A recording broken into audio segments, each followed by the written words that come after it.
Hello good morning, welcome to Sarit classes. और आज हम क्या करने वाले हैं? आज हम करने वाले हैं, वैसे तो ऑफिशियल ये है लेक्चर नंबर 2, क्लाइमेटोलॉजी का लेक्चर नंबर 1 है। अच्छा हेलो, ये मैं कुछ टेस्टिंग कर रहा था, पहले से कुछ लिखा हुआ है, इसको कर देते हैं। चलिए इरेज। देखिए, जो पहला लेक्चर था उसके अंदर हमने क्या देखा कि कितने इम्पोर्टेंस है किसकी, क्लाइमेट को डिटेल में समझने की।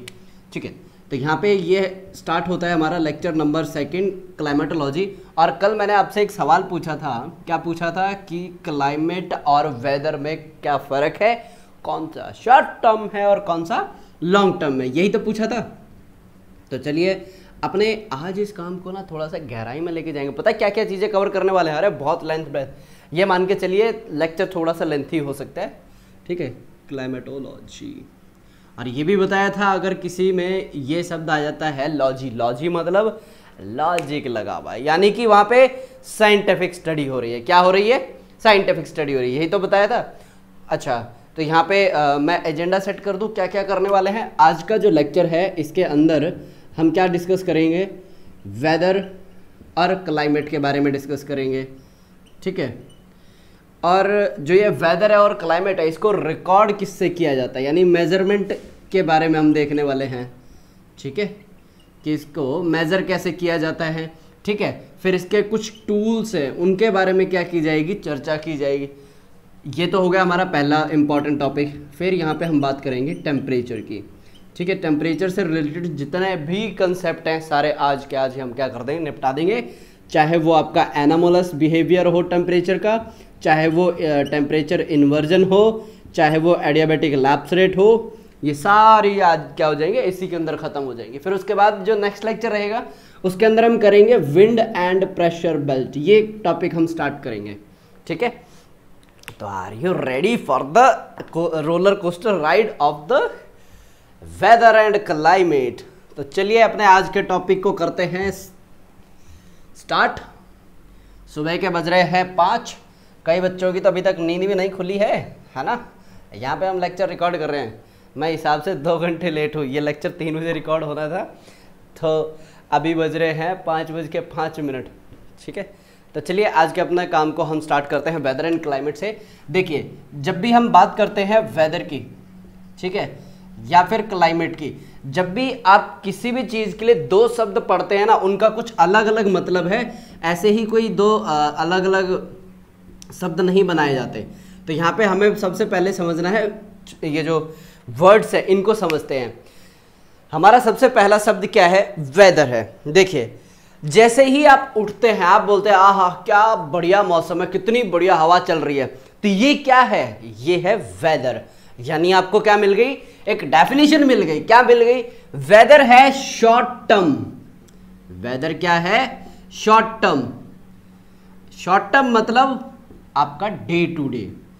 ठीक है, जो भी फिनोमिनाज हैं जैसे कि हवा आना, बारिश आना, daily day to day time पे अगर हम रिकॉर्ड करते हैं जो कि शॉर्ट टर्म पीरियड होता है, उसको क्या बोलते हैं? हम उसे ही बोलते हैं वेदर बोलते हैं। और बेसिकली वेदर होता क्या है? ये होता है मेजरमेंट ऑफ एटमॉस्फेयर। और ये एटमॉस्फेयर के किस चीज को मेजर कर रहा है? जो इसके अंदर चेंजेस आते हैं। ठीक है, जो इसके अंदर चेंजेस आते हैं उसको मेजर किया जाता है। एग्जाम्पल के तौर पे, कल पूरे दिन हवा नहीं चली, तो मेरे लिए क्या हुआ कल का दिन? अरे वेदर एकदम कैसा था कल का? गर्मी वाला था। आज सुबह सुबह बहुत बढ़िया हवा चल रही है, तो आज क्या हुआ मेरे लिए? वेदर में परिवर्तन हुआ। मतलब जो ये मेरा जो आसपास का माहौल था वो क्या हुआ? चेंज हुआ। तो यही मैंने यहाँ पे बताया है कि वेदर होता है शॉर्ट टर्म। और ये शॉर्ट टर्म क्या हम चेक करते हैं? एटमॉस्फेयर के अंदर क्या चेंजेस आए हैं। ठीक है, क्लियर? वेदर समझ में आ गया? अगर वेदर समझ में आ गया तो अब हम बात क्या करने वाले हैं इसकी। मैंने क्या वर्ड इंट्रोड्यूस कर दिया? मेजरमेंट। क्या इंची टेप से लेके यूज करते हैं? अरे नहीं भाई, इसके लिए हमने 2 अलग अलग क्या कैटेगरी बना रखी हैं। सबसे पहले हमारे ऑब्जर्वेशन टूल। सबसे पहले आते हैं हमारे ऑब्जर्वेशन टूल। अब ये ऑब्जर्वेशन टूल के अंदर क्या आते हैं? डॉपलर इफेक्ट क्या होता है, डॉपलर सिस्टम क्या होता है, केदारनाथ 2013 के अंदर जो त्रासदी आई थी उसमें डॉपलर का क्या रोल था अभी बताते हैं। काफ़ी बच्चे उत्सुक हो रहे हैं कुछ नया जानने के लिए आज, ठीक है। उसके बाद होता है आपके एनालिसिस टूल। एनालिसिस टूल क्या होता है, आपके पास कुछ डेटा आया उसको क्या करना है, प्रोसेस करना है, ठीक है। तो अगला है आपका एनालिसिस टूल।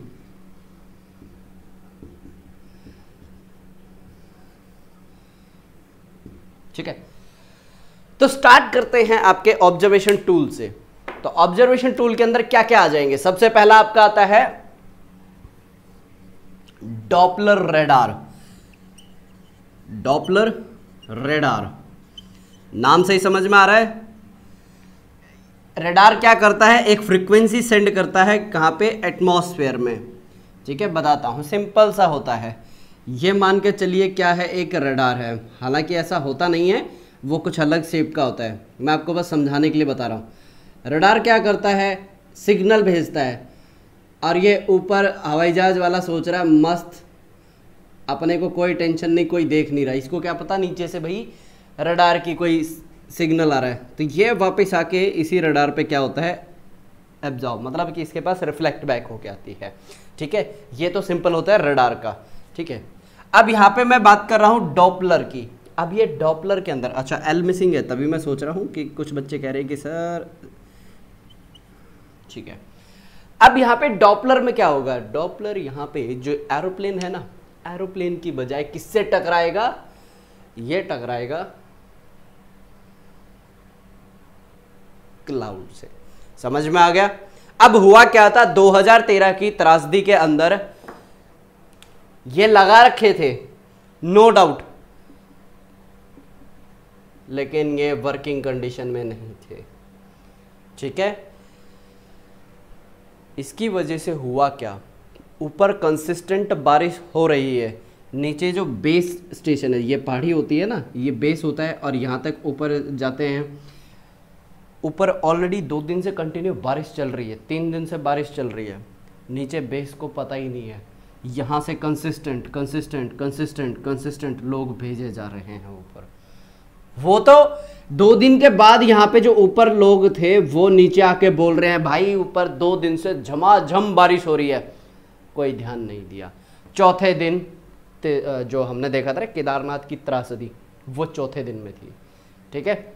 वो कभी अगर मौका मिला अलग से एनिमेशन ऐड करके बताऊंगा किस तरीके से मंदाकिनी, यहाँ पे एक ग्लेशियर था, उसकी दीवार टूट गई थी, ठीक है, ग्लेशियर की, उसकी वजह से एकदम वो फ्लैश फ्लड आई थी, ठीक है। लेकिन कहीं ना कहीं इंसानों की, कहीं ना कहीं क्या पूरी इंसानों की गलती ये थी कि जहां होना चाहिए एक घर वहां पे बना दिया आपने 10,000 घर। ऑब्वियस ही बात है, नेचर तो नाराज होगी। अच्छा एक बात बताइए, आपके घर के अंदर विदाउट एनी परमिशन कोई आ जाए और आपकी चीज़ों को यूज़ करे, आपको कैसा लगेगा? अरे गुस्सा आता है, ऐसे तो नेचर है ना, मदर नेचर। मदर ने तो क्या बोला है कि भाई आप यूज़ करो लेकिन लिमिट में करो, अपने को कोई टेंशन नहीं है।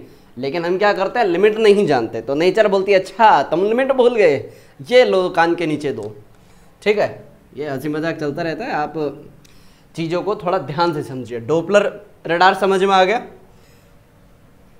उसके बाद आता है आपका वेदर स्टेशन, नाम से ही क्लियर है, वेदर स्टेशन। ये क्या होते हैं, बड़े बड़े एक, चाहे आप मूविंग स्टेशन भी होते हैं, जैसे आपके एरोप्लेन्स हो गए, ठीक है। एरोप्लेन क्या करता है, ऐसे चलता है चलता है, फिर क्या करता है, टेक ऑफ करता है, ऊपर आसमान में रहता है। ये मिनिमम 30,000 से 32,000 फीट की हाइट पे एरोप्लेन क्या करते हैं, उड़ते हैं। अब ये 30,000 की हाइट पे एकदम से ऐसे जाते हैं, धीरे धीरे धीरे धीरे धीरे एक एंगल पे जाते हैं, ये एक एंगल पे अपनी हाइट को बढ़ाते हैं। अब जैसे ही ये ऊपर जाते जाते जाते जाएंगे, इनके अंदर भी जो एरोप्लेन है ना, कुछ सेंसर्स लगाए जाते हैं, ये रिकॉर्ड करते जाते हैं। इनको रिकॉर्ड करना क्यों ज़रूरी है, ताकि एरोप्लेन को सेफ रख पाएँ। यहीं पे जो क्लाइमेट वाले हैं ना, मतलब कि जो क्लाइमेटोलॉजिस्ट है, उनका ना फ्री फंड में काम हो जाता है, ठीक है। वो इनसे क्या करते हैं, डेटा कलेक्ट करते हैं, और अपनी कुछ यहाँ पे क्या करते हैं, क्या बोलते हैं, एक मिनट रुको, हाँ, अपनी प्रेडिक्शंस बताते हैं कि क्या कहाँ पे बारिश होगी, कैसा वेदर है और कैसा फिनोमेना है। और जो वेदर स्टेशन है, तैरते भी हैं, ठीक है, उनको बोलते हैं किस तरीके से, ये समुंदर है, समुंदर के अंदर इस तरीके से लगा दिया जाता है। और इसके यहाँ पे ना एक ऑरेंज कलर का एक बैलून टाइप में लगाया जाता है, ताकि उसके अंदर जो डेटा रिकॉर्ड किया हुआ है उसको रिट्रीव करना है तो उसके लिए हम पहचान पाए कि भाई कहाँ पे, नहीं तो इतने बड़े समुद्र में दिखाई भी नहीं देता है कि कहाँ पे वेदर स्टेशन है। ऑल्दो इसमें जीपीएस लगाया जाता है, लेकिन टेक्नोलॉजी का क्या है, कभी भी आपको हाय हेलो करके चली जाएगी, मतलब धोखा दे जाएगी। ठीक है, तो यहाँ पे वेदर स्टेशन समझ में आ गया। इसके बाद आता है रेडार्स का एक पूरा नेटवर्क आता है। ठीक है, रेडार का एक पूरा नेटवर्क आता है जो कि प्रॉपर क्या करता है, स्टडी करता है। ठीक है, ये अभी जो शिप और एयरप्लेन वो भी लिखवा देता हूँ, जो मैंने बताया था ना मूविंग स्टेशन, क्लाइमेटोलॉजी में इनको मूविंग स्टेशन बोला जाता है। ठीक है, रडार नेटवर्क। चलिए, ये रडार नेटवर्क हो गया। इसके बाद इसके अंदर आते हैं शिप्स एंड एरोप्लेन।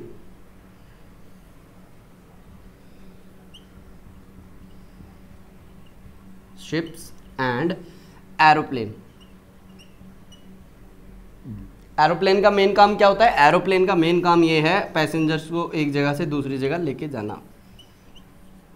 अरे नहीं सर, आपने फाइटर प्लेन्स की तो बात ही नहीं की, ये बात तो है। और भी आते हैं इसके अंदर, जैसे कि ड्रॉप स्पॉन्ड, और इसके अंदर सैटेलाइट भी आते हैं, सैटेलाइट से भी स्टडी की जाती है। तो ये जो अभी हमारे हाल फिलहाल में ये सारी चीज़ें आई हैं, इनके लिए यहाँ पे जगह बना के मैं लिख रहा हूँ ड्रॉप स्पॉन्ड।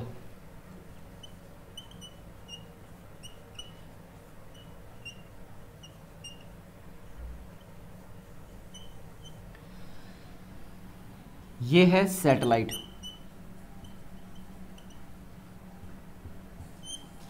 देखिए नाम के अंदर भी क्या है, सैटेलाइट।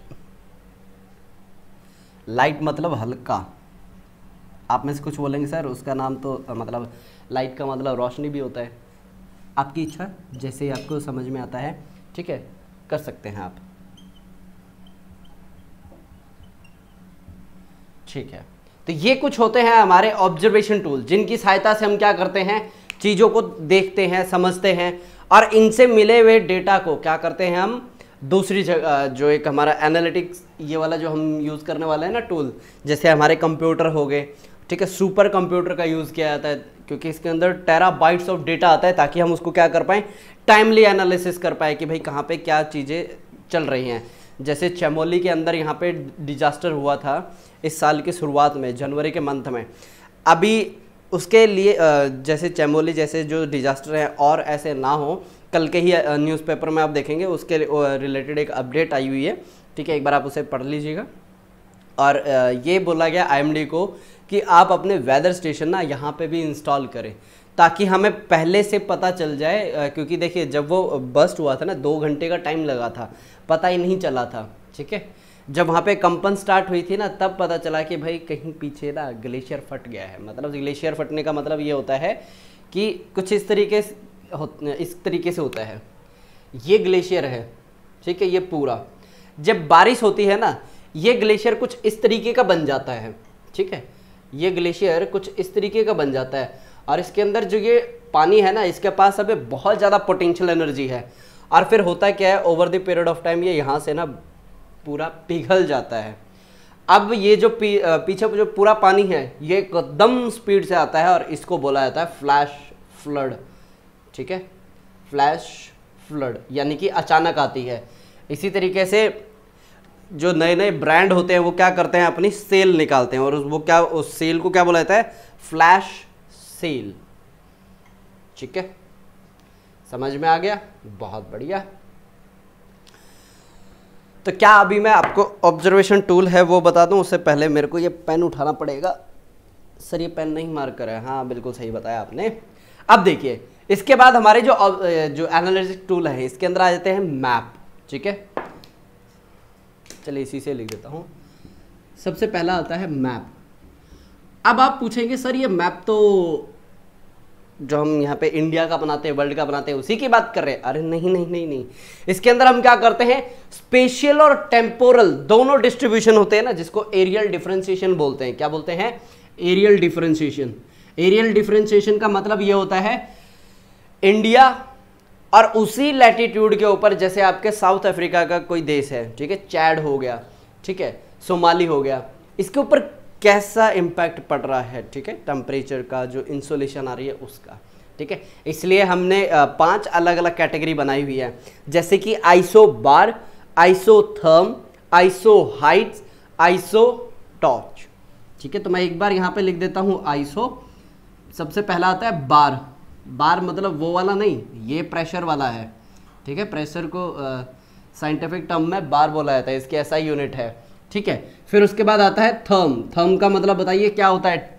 बिल्कुल सही जवाब दिया, टेम्परेचर, आइसोथर्म्स, ठीक है। ये है टेम्परेचर। ये सारे मैप के बारे में बात कर रहा हूं मैं। फिर उसके बाद आता है आइसो हाइट्स। हाइट मतलब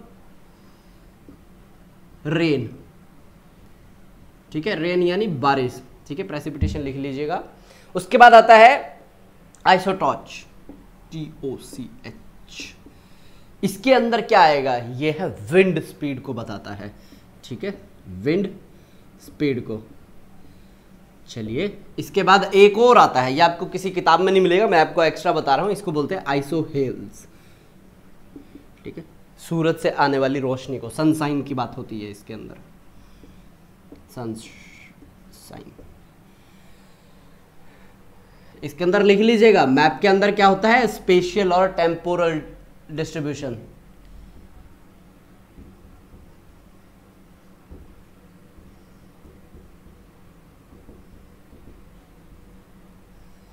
ठीक है। ये पहला टूल है हमारा। और देखिए, इस तरीके के जब मैप बनाए जाते हैं ना, इसके अंदर क्या होता है, ये सिस्टमेटिक स्टडी होती है। सिस्टमेटिक स्टडी किसकी होती है? जो वेदर के पैटर्न हैं उसके आधार पे ये बनाए जाते हैं, ठीक है। आप चाहे तो इधर कहीं पे लिख लीजिएगा, जो मैप हैं ये सिस्टमेटिक स्टडी पे बेस्ड हैं, ठीक है। सिस्टमेटिक स्टडी होती है और वेदर के एक पैटर्न के हिसाब से ये बनाई जाती है। नहीं तो कैसे पता चलेगा कि भाई जनवरी के अंदर बारिश नहीं होती है, ठीक है, फरवरी के अंदर बारिश आपको देखने को मिलेगी। अरे कुछ इस तरीके के ये मैप के अंदर क्या करते हैं, पहले जहाँ से डेटा आया है, ठीक है, डेटा आने के बाद क्या करते हैं, उसको प्रोसेस करते हैं और अपने न्यू कंसेप्ट्स को इम्प्लीमेंट करते हैं। इसके बाद हमारा सबसे इम्पॉर्टेंट है, जिसने जो ह्यूमन लाइफ है उसको ड्रास्टिकली चेंज किया है, वो है कंप्यूटर्स। कंप्यूटर में क्या होता है, ये एक बोलते हैं ना कि जब से सिस्टम एनालिटिक्स आए हैं, क्वांटिटेटिव रेवोल्यूशन आया है, उसके बाद क्या हुआ है कि जो हम यहाँ पे स्टडी करते हैं उसको स्टडी करने के तरीके को हमने क्या किया, कंप्लीटली चेंज किया है। और ये रेवोल्यूशन, इसको बोलते हैं क्वांटिटेटिव रेवोल्यूशन, क्योंकि इसके अंदर जो डेटा है ना, इतना ह्यूमंगस अमाउंट में आता है ना डेली की, ठीक है। तो इसलिए जो ये डेटा है इसको प्रोसेस करते हैं। इस प्रोसेस करने के लिए क्या किया हमने, कंप्यूटर्स को और बड़ा और पावरफुल और बढ़िया बनाते गए, क्वांटिटेटिव रेवोल्यूशन। और अभी मैं बताऊं क्या एक चीज़ चल रही है, क्वांटम कंप्यूटिंग के ऊपर बहुत ज़ोर शोर से काम चल रहा है। इसमें चाइना सबसे आगे है, ठीक है। आने वाला फ्यूचर क्वांटम कंप्यूटिंग का है। जो अभी आपके लैपटॉप काम करते हैं ना, मान के चले किसी फाइल को काम करने में 1 घंटा लग रहा है, क्वांटम कंप्यूटिंग ऐसे कर देगी, जो उसके ऊपर काम करेंगे, यानी चुटकियों में काम कर देते हैं। इसी तरीके से गूगल ने ये बोला था कि हमने क्वांटम कंप्यूटिंग के ऊपर महारत हासिल कर ली है। हमने एक ऐसी प्रॉब्लम को सिर्फ क्वांटम कंप्यूटिंग का यूज़ करके 200 सेकंड के अंदर क्या क्या सॉल्व कर दिया है। 2 साल पहले की खबर है ये। और जो नॉर्मल कंप्यूटर है ना, उनको 10,000 साल से भी ज़्यादा का समय लगता उसी प्रॉब्लम को सॉल्व करने के लिए। तो ये क्या है, क्वांटिटेटिव रेवोल्यूशन है, ठीक है। और ये सिस्टम्स अप्रोच इसको बोला जाता है, जैसे, और इसकी वजह से क्या हुआ है, कंप्यूटर का जो यूजेज है बढ़ता गया है, ठीक है। इससे हमें क्या मिलती है, इससे हमें जो एक्यूरेसी है, ठीक है, किसी भी रीजन की जो एक्यूरेसी है, कोई भी जो यहाँ पे हम वेदर की बात करते हैं उसके अंदर होती है हमारी हायर एक्यूरेसी, ठीक है। और बताइए, आपको कोई ऐसा टूल ध्यान हो, कुछ आपको पता हो कि सर ये टूल भी होना, ऐसा टूल भी होता है, बताइए। आपको कोई ऐसे टूल है उसके बारे में पता है, बताइए बताइए बताइए, ठीक है। बेसिकली यही हमारे मेन टूल्स हैं, ठीक है, जिनका हम यूज़ करते हैं। अब एक और यहाँ पे क्या करता हूँ मैं, चीज़ शेयर करता हूँ। अभी हमने क्या देखा, यहाँ पे हमने टेम्पोरल और स्पेशियल जो इन्फॉर्मेशन है उसको क्या किया, गैदर किया है, और उसके बिहाफ पे हमने क्या बना दिए, मैप्स बना दिए हैं। अब जो ये इंफॉर्मेशन इकट्ठी होती जाएगी होती जाएगी होती जाएगी और मिनिमम जब ये इंफॉर्मेशन 30 साल की इकट्ठी हो जाती है उसमें एक पैटर्न निकल के आता है। इस साल ये, अगले साल वो, फिर 5 साल बाद फिर दोबारा पैटर्न वही दिखाई दे रहा है, उतनी बारिश हो रही है। तो इस तरीके का एक होलिस्टिक जब हमारे पास इंफॉर्मेशन आती है उसी को ही बोला जाता है क्लाइमेट। समझ में आ गया कि क्लाइमेट के लिए कम से कम आपको 30 साल का डेटा है वो देखना पड़ेगा, यानी कि कितने साल के वेदर की इंफॉर्मेशन होनी चाहिए, 30 ईयर्स। कितनी? 30 साल। ठीक है, ये शब्द थोड़े ध्यान से रखिएगा, समझ के रखिएगा। यहाँ पे हमने वेदर को समझा, ये शॉर्ट टर्म है, इसको मेजर करने के लिए आपके डॉपलर रेडार हैं, वेदर स्टेशन है, बॉयंस हैं और ड्रॉप स्पॉन्ड हैं, सैटेलाइट हैं, रडार नेटवर्क है, सिप है। ठीक है, अब चाहे तो इसके ऊपर ना एक सवाल भी आता है, आप 10 नंबर का 10 मार्कर का एक सवाल भी आ रखा है। मैं एक यहाँ पे प्रीवियस ईयर की क्वेश्चंस की बुकलेट ले लेता हूँ। अच्छा, कुछ बच्चे कह रहे हैं कि सर आपने ओशनोग्राफी में ना सवाल टिक नहीं करवाए। ठीक है भाई, आपको बता देते हैं ओशनोग्राफी के भी कुछ पॉइंट्स।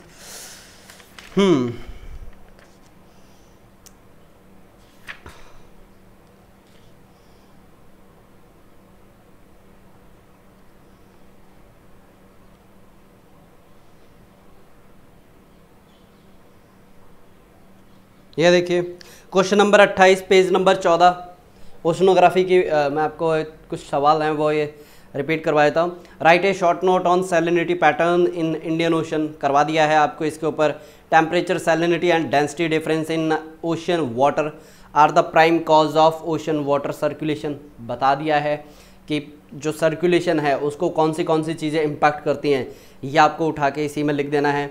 ठीक है, उसके बाद marine heat budget and oceanic circulation system करवा दिया है आपको, क्यू से स्टार्ट करके शॉर्ट वेव, फिर लॉन्ग वेव, फिर उसके बाद जो कन्वेक्शन कंडक्शन से हीट लूज़ हो रही है, फिर इवेपोरेशन से लूज़ हो रही है, ये आपका पूरा हीट बजट के अंदर आ जाएगा।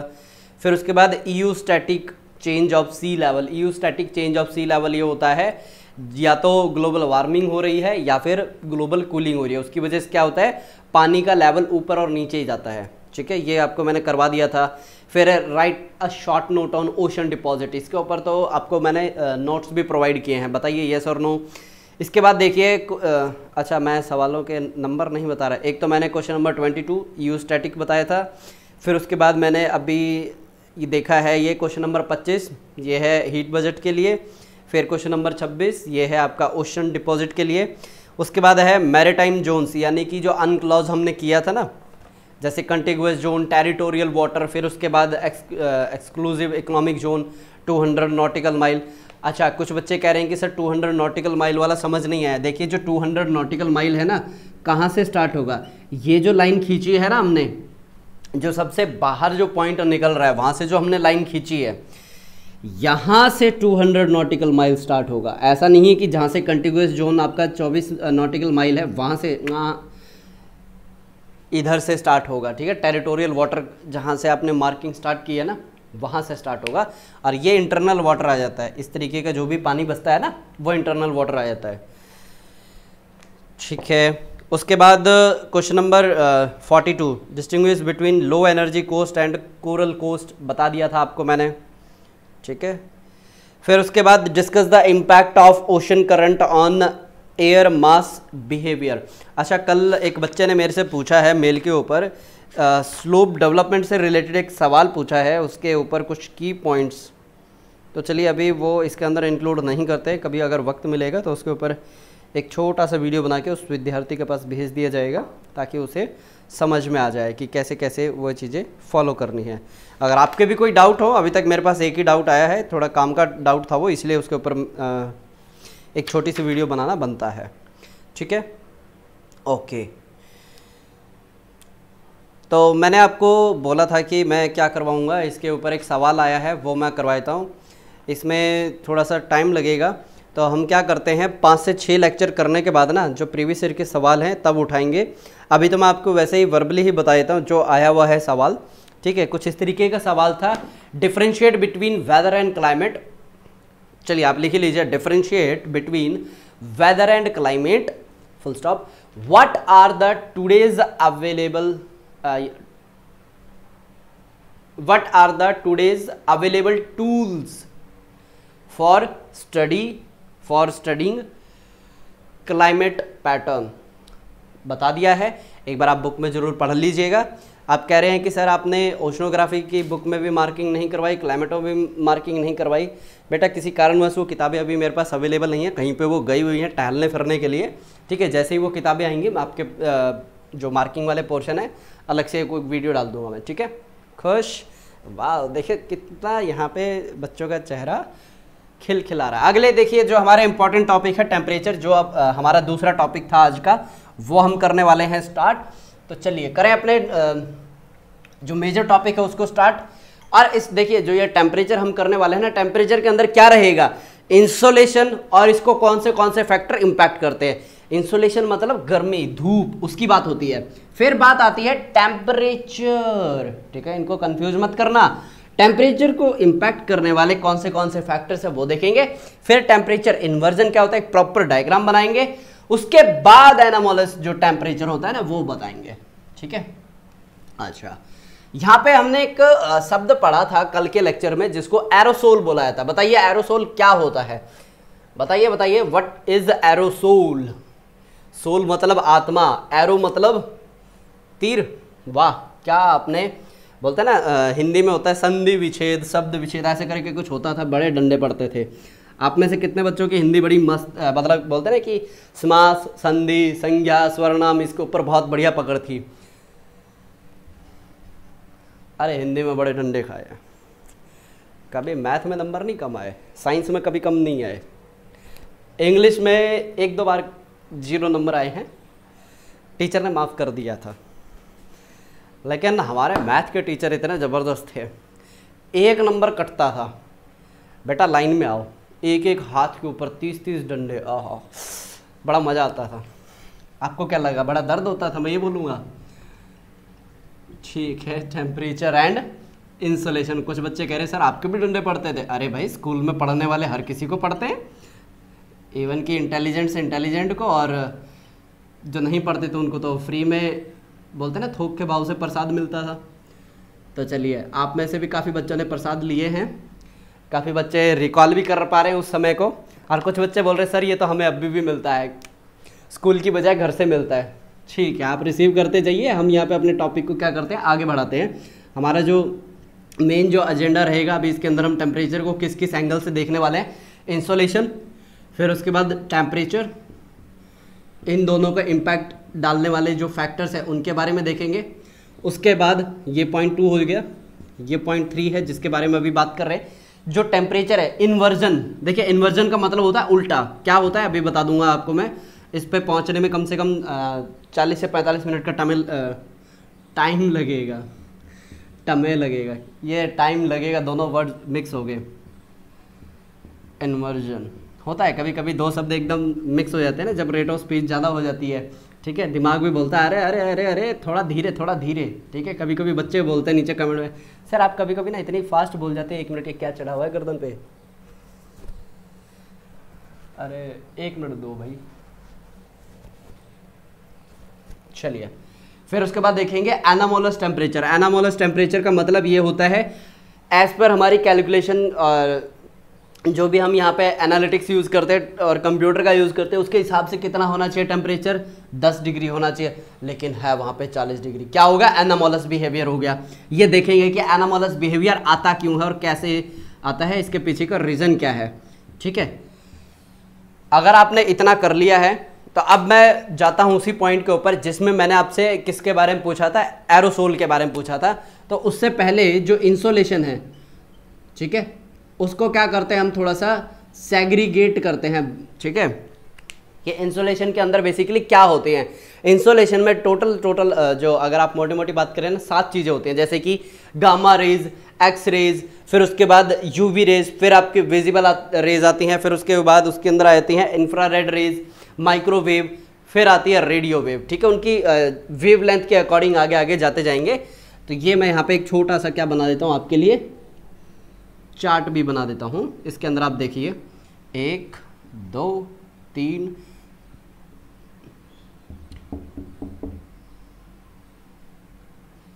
लास्ट वाले के लिए ना हमेशा ही जगह कम बचती है। ये है गामा रेज। गामा रेज के बाद मैंने क्या बताया था, बिल्कुल सही जवाब दिया आपने, एक्स रेज। एक्स रेज के बाद है यूवी रेज। यूवी रेज के बाद क्या है, विजिबल। विजिबल रे को अगर आप देखें विबग्योर बोला जाता है। Violet, indigo, blue, green, yellow, orange, red, visible. यानी कि जो हमें रोशनी की यानी कि स्पेक्ट्रम ऑफ लाइट का हमें कौन सा हिस्सा दिखता है, बस ये दिखता है, ठीक है। उसके बाद आता है इंफ्रारेड। इंफ्रारेड के बाद आता है माइक्रोवेव। माइक्रो मतलब छोटी, नाम से ही पता चल रहा है। और इसके बाद आता है रेडियो वेव, ठीक है। रेडियो वेव बहुत बड़ी होती है, ठीक है। यहाँ पे आप लिख लीजिए शॉर्ट वेव लेंथ, ठीक है। SW की फुल फॉर्म बता दिया मैंने, शॉर्ट वेव लेंथ। ये है लॉन्ग वेव लेंथ। यहाँ से इधर जाएंगे तो वेव लेंथ क्या हो रही है, इंक्रीज हो रही है। यही बस आप यहाँ पे लिख लीजिए।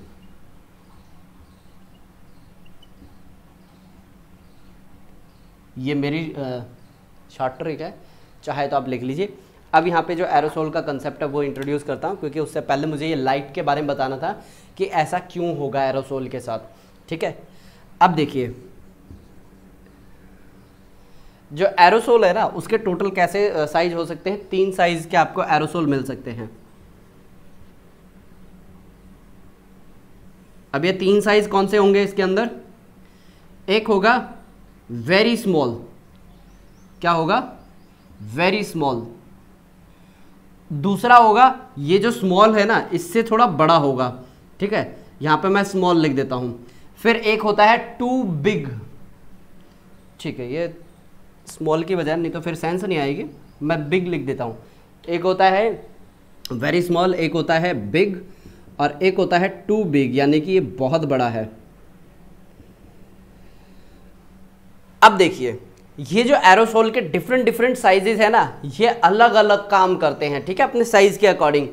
अब जिसका जो साइज है बहुत छोटा है, ये क्या करेगा, ये स्कैटरिंग करेगा। यानी इसके ऊपर जब लाइट आई ना, ये लाइट को बखेरना स्टार्ट कर देगा, मतलब कि ये चमकने स्टार्ट करेंगे, ठीक है, स्कैटरिंग।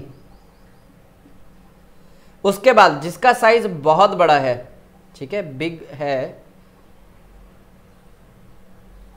वो क्या करेंगे, वो एब्जॉर्ब करते हैं, ठीक है, अपने अंदर क्या करेंगे, उसको एब्जॉर्ब करेंगे। इसको एब्जॉर्प्शन लिख सकते हैं। और जिसका साइज क्या है, बहुत बड़ा है, ये क्या करेगा, एरोसोल को रिफ्लेक्ट कर देगा। तो ये आपको क्या करना है, इन चीजों के सेपरेटली इस तरीके से आप चार्ट बना लीजिए, ठीक है। और यहीं पे एक और कंसेप्ट मैं जोड़ देता हूं। अभी यहां पे हमने क्या किया, ये बताया है कि ये क्या कर रहा है, रिफ्लेक्ट कर रहा है। अब कौन सा एरिया, मतलब किस चीज ने कितना रिफ्लेक्शन किया है, इसी को पढ़ने के लिए एक कंसेप्ट होता है। उस कंसेप्ट को क्या बोला जाता है, एल्बिडो। क्या नाम है, एल्बिडो। एल्बिडो बेसिकली ये होता है, कोई भी आपके पास बॉडी है, वो कितना जो उसके ऊपर कितनी जो उसके ऊपर लाइट आ रही है, वो उसको कितनी रिफ्लेक्ट बैक कर पा रही है, ठीक है। ये क्या कहलाता है, एल्बिडो कहलाता है उस पर्टिकुलर बॉडी का। यहां तक समझ में आ गया। एक बार मैं थोड़ा सा रिपीट कर देता हूं। हमने क्या देखा, इंसोलेशन। इंसोलेशन समझने के लिए हमें क्या पता होना चाहिए, जो एक स्पेक्ट्रम होता है लाइट का, क्या क्या चीजें उसके अंदर मिलती हैं। हमें कौन सी चीजें दिखाई देती हैं, हमें दिखाई देती हैं सिर्फ विजिबल रेज दिखाई देती हैं। और ये विजिबल रेज के अंदर कौन सी लाइटें आ जाती हैं, ये मैं लिख रहा हूं, वॉयलेट, इंडिगो, ब्लू। उसके बाद बताइए कौन सी है, green, yellow, orange. Green, yellow, orange, red. इसको शॉर्ट फॉर्म में बोलते हैं विबग्योर। इसके बाद ये जो लाइट है कहाँ एंटर कर रही है, ये एंटर कर रही है एटमॉस्फेयर में। किससे इसकी मुलाकात होगी, सबसे पहले चाय पानी पिलाया जाएगा एरोसोल के थ्रू। अब एरोसोल के अंदर भी 3 अलग अलग तरीके की फैमिलियां हैं, एक छोटी, एक बड़ी और एक बहुत बड़ी। तो जो छोटी फैमिली है वो आओ भगत अच्छी करती है, यानी कि स्कैटरिंग हो जाएगी, सारे फैल जाएंगे कि अरे मेहमान आ गए, मेहमान आ गए। जो बड़ी होगी वो इनको क्या करेंगे, आओ जी आप एक जगह ही आके बैठो, फैलो मत आप इधर उधर, ठीक है। ये सारे क्या हो गए, एब्जॉर्ब हो गए उसी परिवार के अंदर। जो बहुत बड़ी है वो उनका थोड़ा सा नाक चढ़ा हुआ है, ना ना मेहमान नहीं चाहिए, मैं दूर दूर दूर, यानी कि रिफ्लेक्शन कर दिया।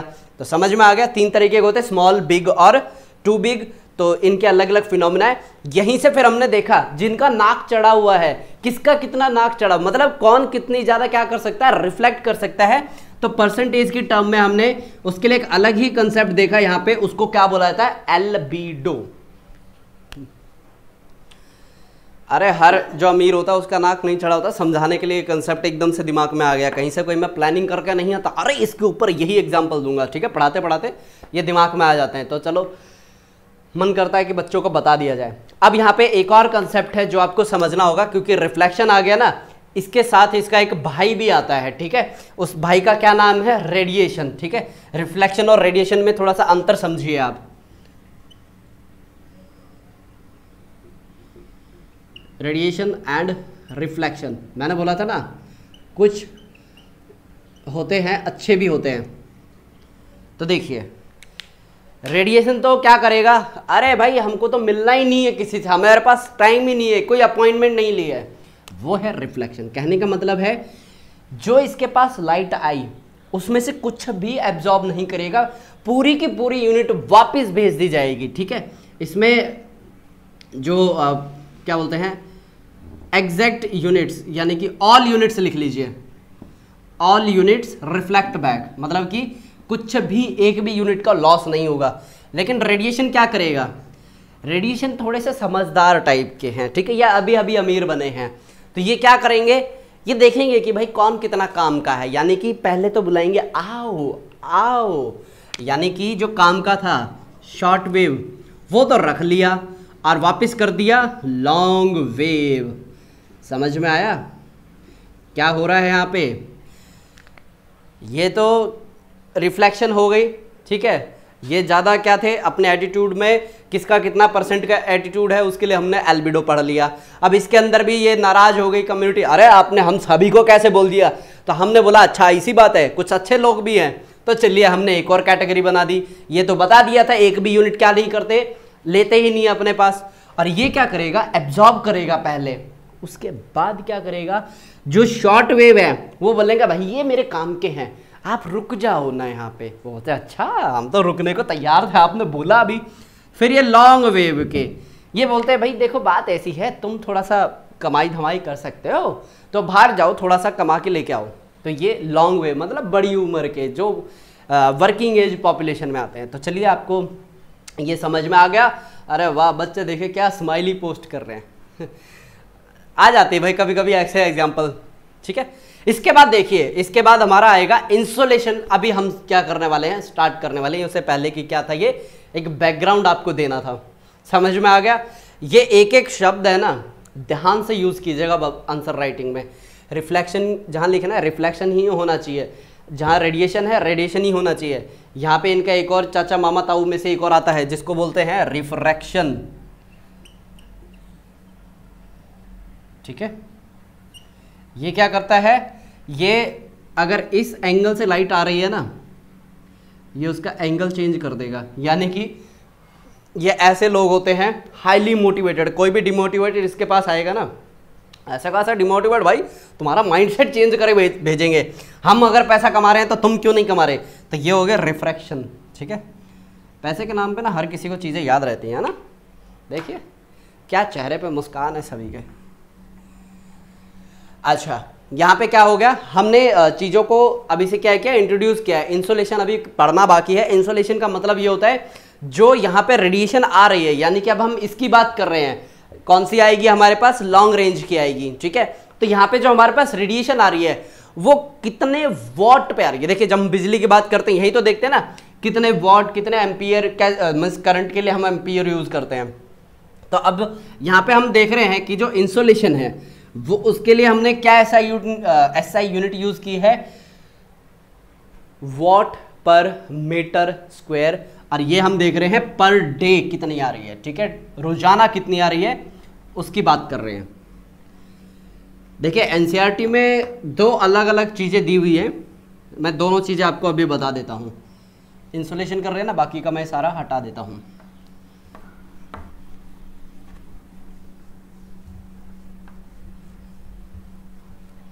चलिए, अभी जो हम इंसुलेशन की बात कर रहे थे, इसके अंदर हमने अलग अलग तरीके देख लिए कि कौन से पॉइंट का क्या है।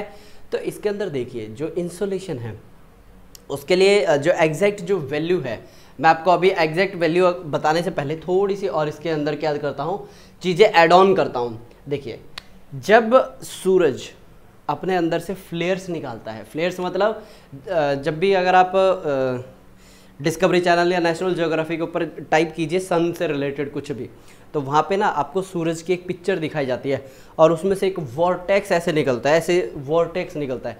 इसको सोलर फ्लेयर्स बोला जाता है। क्या बोला जाता है? इसको सोलर फ्लेयर बोलते हैं। अब जो ये फ्लेयर्स होती है ना, बोला ये जाता है कि 11 साल में एक बार होती है, लेकिन अभी रिसेंटली ये पाया गया है कि ये फ्लेयर्स ना बहुत ज़्यादा फ्रिक्वेंटली आ रही हैं। ठीक है, और पहले ये बोला जाता था कि जो इसके अंदर ना एक ब्लैक स्पॉट होता था, उसकी जो जगह है वो चेंज होती थी over the period of time. और ये बोला जाता था जब भी ये वो जो स्पॉट अपनी जगह चेंज करता है ना, तो जैसे नॉर्थ पोल और साउथ पोल चेंज होते हैं ना, ऐसे ही चेंजेस होते हैं। लास्ट ईयर बोला गया था 1600 के अप्रॉक्स वो चेंज हुआ था और एक्सपेक्टेड था 2020 के अंदर वो चेंज होने वाला, लेकिन वो चेंज हुआ, लेकिन इतना कुछ ड्रास्टिक फ़र्क नहीं आया। अब एग्जैक्टली देखिए, चेंज हुआ नहीं हुआ, मेरे पास पर्टिकुलर इन्फॉर्मेशन तो नहीं है उसके स्पॉट की, क्योंकि उससे रिलेटेड कोई ऐसी ना अपडेट न्यूज़ नहीं आई 2020 के अंदर। ठीक है, ये क्या है कि डिस्कवरी मैंने देख रहा था ना, तब मुझे पता चला था कि ऐसा भी कोई फिनोमिना होता है। ठीक है, तो यहाँ पे अगर हम बात करें, जो इंसुलेशन धरती के ऊपर आ रही है कितनी है, वो 1388 मतलब 1388 वाट पर मीटर।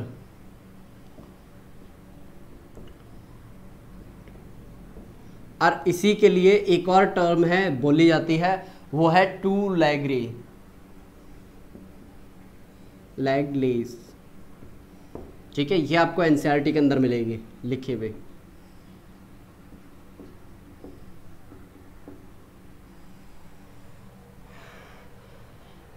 और कुछ पूछना है? पूछिए। ओके, हाँ, इसी जो ये हमने बात की है ना, इंसुलेशन, ठीक है, रिफ्लेक्शन, इसी की वजह से जो ऊपर का आसमान है हमें कैसा दिखता है, ब्लू कलर का दिखता है। ठीक है, और अब देखिए हम क्या देख रहे हैं कि कौन से फैक्टर इसको अभी करते हैं, इम्पैक्ट करते हैं, उसके बारे में देखें। बहुत बढ़िया। देखिए, सबसे पहले जो फैक्टर्स हैं वो 2 फैक्टर हैं जो कि इम्पैक्ट डालते हैं। सबसे पहला तो यही है कि जो लाइट आ रही है वो कौन से मैनर में आ रही है। ठीक है, लाइट के इंक्लाइन, मतलब लाइट जब किसी भी एरिया पे आती है, गिरती है, या तो वो वर्टिकल आएगी या फिर वो आती है इंक्लाइंड मैनर के अंदर। ठीक है,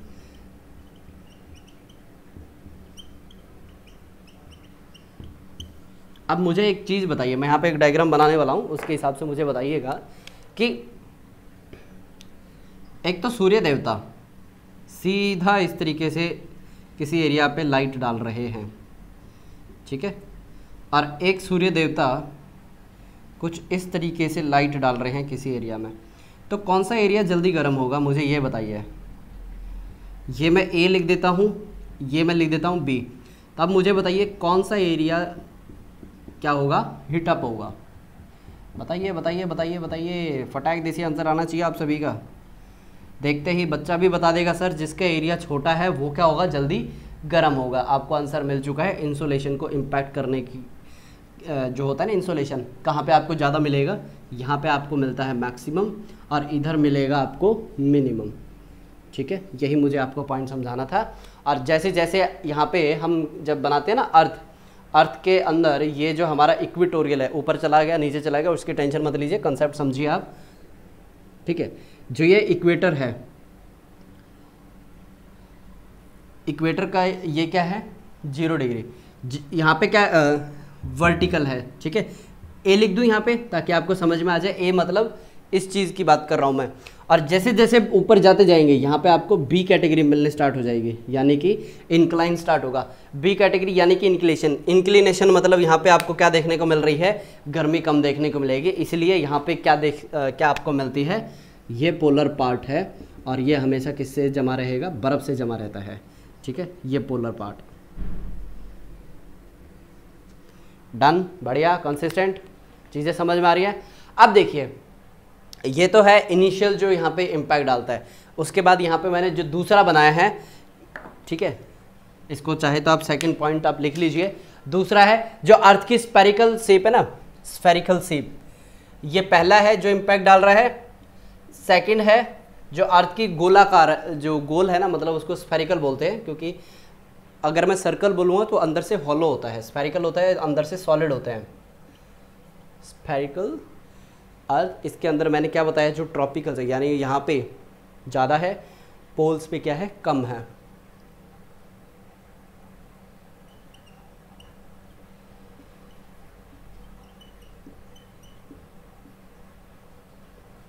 ये डायग्राम चाहे तो आप बना लीजिए और इधर आप इस तरीके से करके भी लिख लीजिए।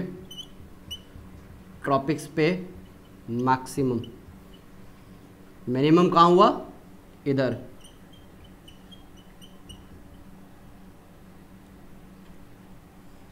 ठीक है, ये लिखिए फिर आप। ये किस लिए हुआ, ये इसलिए हुआ क्योंकि यहाँ पे बिल्कुल वर्टिकल है, जो सूर्य देवता है यहाँ पे क्या है, वर्टिकल है बिल्कुल। ठीक है, जैसे सूरज इस तरफ आएगा, ठीक है, ये जगह फिक्स नहीं होती है, जैसे सूरज इस तरफ आएगा, जो ITCZ है, ITCZ inter tropical conversion zone, ये होता क्या है, जब सूर्य देवता यहाँ होते हैं, ये कुछ इस तरीके से इधर आपको मिलेगा। ये जैसे जैसे सूरज ऊपर नीचे जाता है ना, ये मूव करता जाता है। अब सूरज क्या हुआ, ऊपर गया, यहाँ पे आ गया सूरज, तो ये ITCZ है ना, ऐसे आ जाएगा ऊपर की तरफ। ठीक है, तो ये हो गया आपका समर, यानी कि जून का महीना हो गया। ठीक है, दिसंबर के महीने में क्या होता है, जो सूरज है आपका यहाँ पे आ जाता है। ठीक है, सूरज जैसे ही नीचे आएगा तो ये ITCZ आपका इधर आ जाता है। ठीक है, तो ये जो सूरज अपने एक्सिस पे फिक्स है, लेकिन जब अर्थ घूमती है ना, वो सूरज के कभी नज़दीक जाती है, कभी दूर जाती है। तो ये हो गया दिसंबर का महीना हो गया। ठीक है, इंडिया के लिए दिसंबर के महीने में क्या होती है, ठंड होती है। लेकिन अगर मैं बात करूं ऑस्ट्रेलिया, अरे यहीं पे तो है ऑस्ट्रेलिया आपका, यहाँ पे होती है गर्मी। ठीक है, इसलिए इंडिया में गर्मी, उधर ठंड। ठीक है, इंडिया में ठंड, उधर गर्मी, रिवर्स चलता है। समझ में आ गया। अब और भी हैं इसके अंदर, जैसे कि जो एटमॉस्फेयर है उसकी ट्रांसपेरेंसी। ट्रांसपेरेंसी मतलब अगर बादल होंगे तो ज़्यादा लाइट क्या होगी, रिफ्लेक्ट बैक हो जाएगी, अगर बादल नहीं है तो सीधी लाइट अंदर आएगी। तो पॉइंट 1, पॉइंट 2, जगह नहीं बच रही है पॉइंट 3 लिखने के लिए, तो मैं इसको करता हूँ इरेज। तीसरा पॉइंट आप लिख लीजिए, ट्रांसपेरेंसी ऑफ एटमॉस्फेयर डिसाइड करता है कि इंसुलेशन कितना क्या होगा इन अर्थ के ऊपर रिसीव होगा। ठीक है, अरे बादल बनाने की ज़रूरत है कि कैसे उस पर से लाइट रिफ्लेक्ट हो जाती है। और कभी आपने देखा है जब रात को बादल होते हैं ना, गर्मी भी बहुत ज़्यादा होती है, वो इसलिए ऊपर से आने वाली जो रेज है उनको अंदर नहीं आने दिया जाता, जो अंदर की जो रेज है उनको बाहर नहीं जाने दिया जाता। बना के दिखाना पड़ेगा, कुछ बच्चों के जो हाव भाव है एकदम अजीब से हैं, मतलब समझ में नहीं आया। ये देखिए, ये क्या है आपकी अर्थ और ये क्या है, बादल है। अब बाहर से जो लाइट आ रही है ना, ये एब्जॉर्ब कर लेगा, ठीक है, कुछ को ये रिफ्लेक्ट बैक कर देगा। ऐसा ही ये इधर से करेगा, जो लॉन्ग वेव की है ना, ये दोबारा इसको नीचे भेज देगा, ये फिर ऐसे जाएगी, फिर दोबारा नीचे आ जाएगी। तो ये वाला जो एरिया है कैसा रहता है, हीट रहती है यहाँ पे। ठीक है, जब भी आसमान में बादल होते हैं रात को देखना कभी। तीसरा पॉइंट मैं लिख देता हूँ। थर्ड हमने देखा ट्रांसपेरेंसी। ठीक है, ट्रांसपेरेंसी समझ में आ गया। इसके बाद जो चौथा होता है दिन की लंबाई।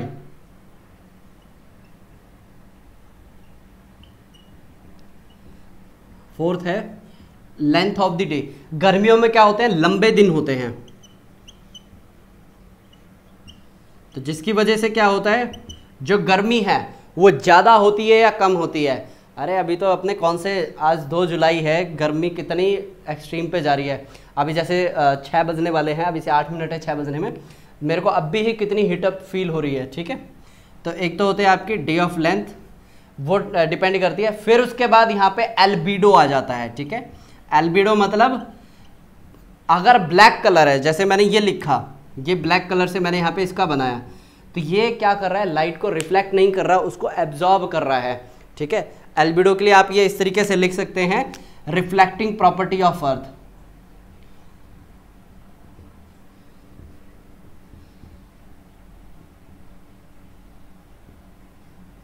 अब ये जो रिफ्लेक्टिंग प्रॉपर्टी ऑफ अर्थ है, आइस की बात होगी, आइस पे बिल्कुल अलग मिलेगा आपको, ठीक है। और सैंड है, सैंड पे बिल्कुल अलग मिलेगा। और किसकी बात करूं मैं, वेजिटेशन, वहाँ पे बिल्कुल अलग मिलेगा। तो ये होता है अर्थ के अंदर क्या है, अलग अलग जगह पे एल्बिडो आपका अलग अलग है, तो उसकी बिल्कुल अलग अलग वैल्यू आती है, ठीक है। आगे चलें,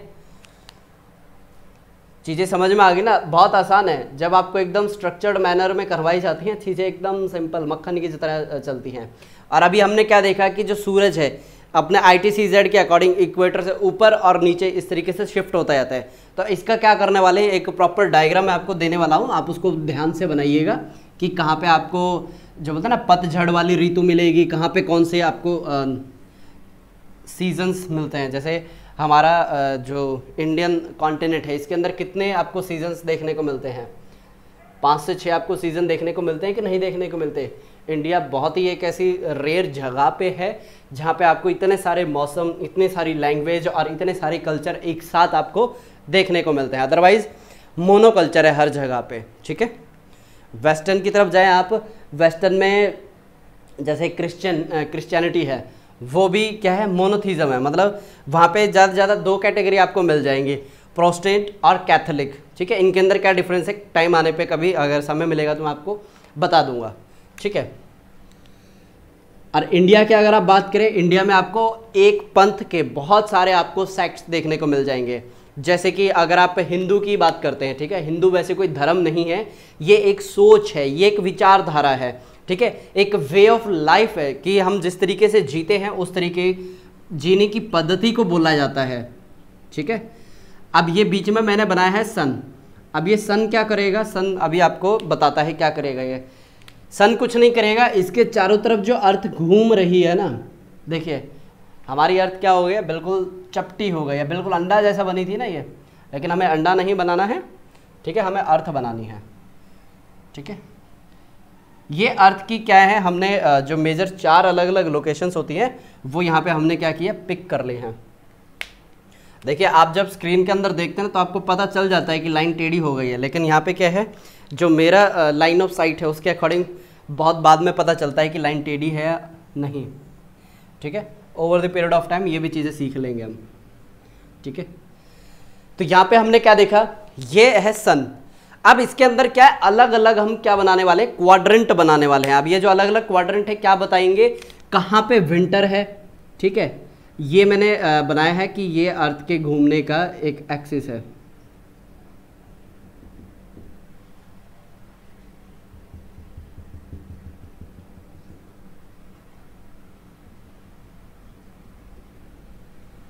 ठीक है। ये अच्छा, उससे पहले मैं आपको बता देता हूं, ये है एक्सिस यानी कि नॉर्थ और साउथ, ठीक है, नॉर्थ और साउथ, ठीक है, नॉर्थ साउथ। बच्चे बहुत कंफ्यूज करते हैं, रिवर्स कर देते कई बार, तो रिवर्स नहीं करना होता है, नॉर्थ एंड साउथ। और बीच के अंदर क्या बनाना है आपको, ये इक्वेटर शो करना है, ठीक है, ये इक्वेटर को शो कर रहा है।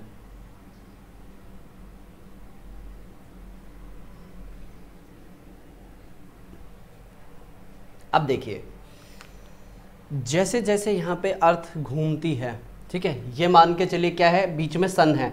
अब इसके चारों तरफ अर्थ क्या कर रही है, ऐसे गोल गोल घूम रही है।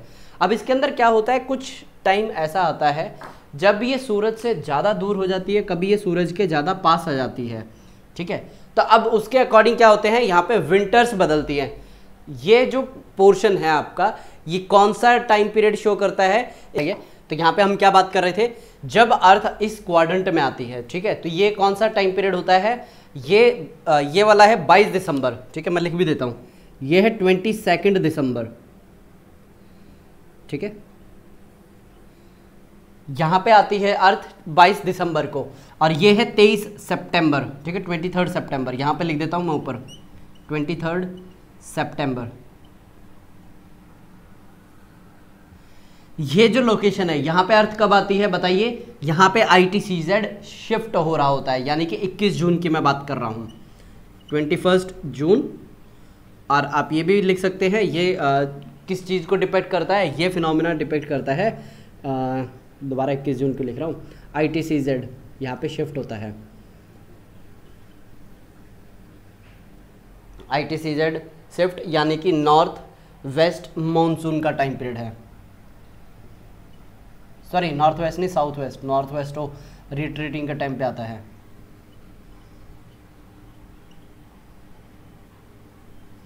ठीक है, ये हो गया 21 जून, ये हो गया 23 सितंबर, और ये हो गया 22 सितंबर। इसके बाद ये आता है 23 मार्च, 23 मार्च। तो अब मुझे ये आप इजीली बता पाएंगे कि कौन सी जगह पे कौन सीजन होना चाहिए। ये है आपका विंटर सीजन, अभी नहीं, मतलब यहाँ पे 22 दिसंबर से लेकर के 23 मार्च के बीच में आ जाती है विंटर, ठीक है। सितंबर से लेकर के दिसंबर तक कौन सा होता है, ये पीरियड होता है आपका रिट्रीटिंग मानसून का, और ट्रॉपिकल साइक्लोन यहाँ पे क्या होते हैं, ज़्यादा प्रोमिनेंट होते हैं, और ये होता है रबी जो आपकी क्रॉप होती है ना, उसके लिए, ठीक है। मैं आपको बताऊंगा रबी और खरीफ को याद करने के लिए कौन सी बढ़िया स्कीम है, स्कीम नहीं मतलब ट्रिक है, ऐसे ऐसे शब्द आए थे कभी कभी। तो ये आप यहाँ पे लिख लीजिएगा, रिट्रीटिंग मानसून का टाइम पीरियड है, ठीक है।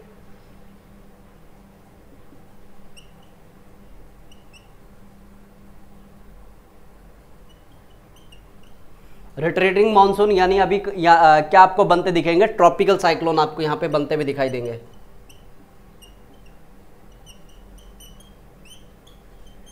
ट्रॉपिकल साइक्लोन इसलिए बनते हैं क्योंकि जो जमीन है वो होती है गर्म होती है ना, तो यहाँ से जब हवाएं जाती है एकदम ड्राई होती है, ठीक है, और अपने साथ क्या लेके आती है, हीट के जो बोलते हैं इनकी जो हवा यहाँ पे पहुँचती है उसके अंदर क्या होती है, हीट भी मिलती है।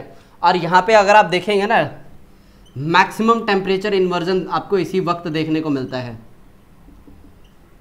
ठीक है। मैक्सिमम टेम्परेचर इन्वर्जन आपको इसी समय देखने को मिलेगा। अच्छा, यहाँ तक हो गया। एक एक लाइन और है, वो मैं इसके अंदर बाद में लिखवाऊंगा। ये वाला जो है नीचे जो बिल्कुल सदन है, यहाँ पे आपकी वेस्टर्ली जेट स्ट्रीम है वो स्ट्रांग हो जाती हैं, ठीक है। इसके लिए आप यहाँ पे लिख लीजिए, वेस्टर्ली जेट स्ट्रीम स्ट्रांग हो जाती है। कोई बात नहीं है, कैसी होती हैं कैसी दिखती हैं, डायग्राम में पूरा प्रॉपर बना के आपको दे दूंगा मैं, ठीक है। Jet stream, okay, jet stream हो गए। तो यहाँ पे बताइए सीजन कैसा होगा, खरीफ, ठीक है, यानी कि खरा सोना आता है यहाँ पे, खरीफ। खरीफ और रबी को याद करने का तरीका अभी बताते हैं भाई।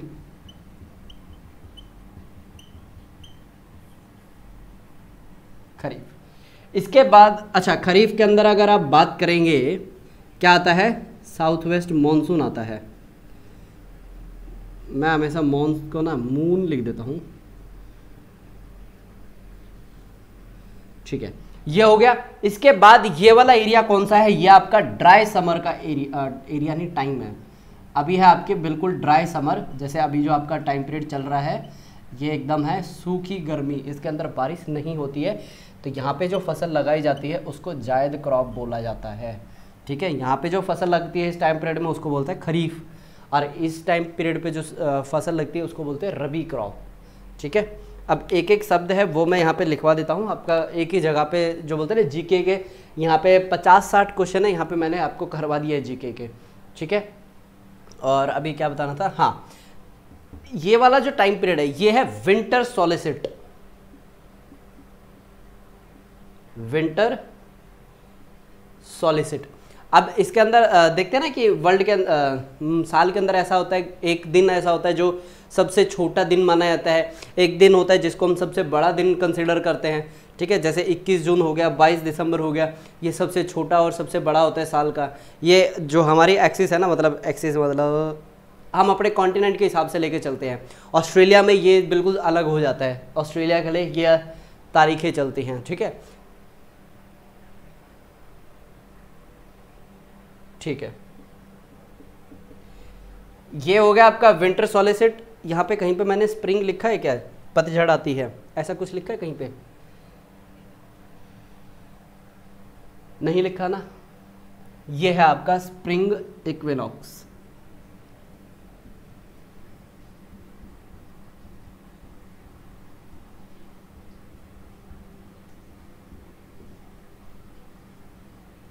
डन। ये जो नीचे है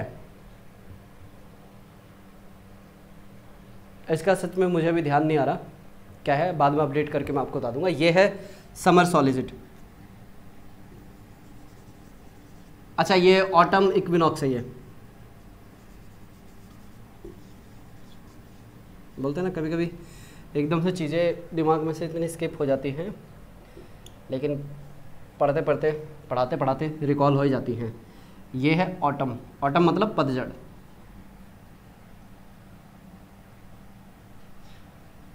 शॉर्ट फॉर्म में लिख रहा हूँ, फुल फॉर्म आप लिख लीजिएगा। आप इस डायग्राम को बना लीजिए।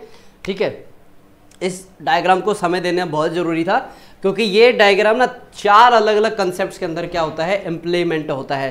अब वो 4 अलग अलग कंसेप्ट कौन से हैं? सबसे पहला कंसेप्ट है, ये आपको अलग अलग जो सीजन है वो समझने में मदद करता है।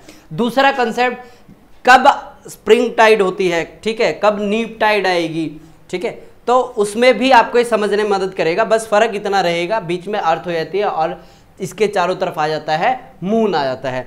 अगर मून नजदीक आ रहा है तो टाइड होती है ऊपर, मतलब जो ज्वार बाटे आते हैं ना समुद्र का पानी, ऊपर नीचे जो होता है। ठीक है, ग्रेविटेशनल पुल का जो मैंने आपका एग्जांपल दिया था वो आपको इसके अंदर आपको देखने को मिलेगा। और 2-3 कंसेप्ट है, जैसे जैसे हम उसके पास पहुंचेंगे आपको मैं बताता जाऊंगा, अदरवाइज अभी हो जाएगा इन्फॉर्मेशन का ओवरलोड। मैं हो जाता हूँ यहाँ पे साइड में, 3 गिनूंगा, आप इसको वीडियो को पॉज कीजिए, जो पॉइंट नहीं लिखा वो आप लिख लीजिएगा। 1 2 3, बहुत बढ़िया, आपने बना लिया है। ठीक है, अभी हम क्या करते हैं, अपने नेक्स्ट जो चीज़ है उसके ऊपर चलते हैं। अब देखिए, ये आया है वेरिएशन आया है किसके अंदर, इंसुलेशन में। ये वेरिएशन क्यों आया है? क्योंकि अर्थ क्या कर रही है, रिवॉल्व और रोटेट दोनों चीजें कर रही है। अपने एक्सिस पे क्या कर रही है ये बताइए, इंक्लाइंड एक्सिस है, इसके ऊपर ये रेवोल्यूशन कर रही है, रिवॉल्यूशन कर रही है। रेवोल्यूशन तो बहुत अलग चीज हो जाएगी, मतलब ये रिवॉल्व कर रही है। अब रिवॉल्व करने की वजह से क्या बन रहे हैं, इसके अंदर अलग अलग सीजन बन रहे हैं। ठीक है, अब सीजन बन रहे हैं और उसके सीजन के साथ साथ यहाँ पे length of day and night भी क्या करती है, वेरी करती है। आप चाहे तो यहाँ पे कहीं पे जगह अगर आपको दिख रही है, क्या लिखवाने वाला था आपको, हाँ, इंक्लाइंड एक्सिस है। ठीक है,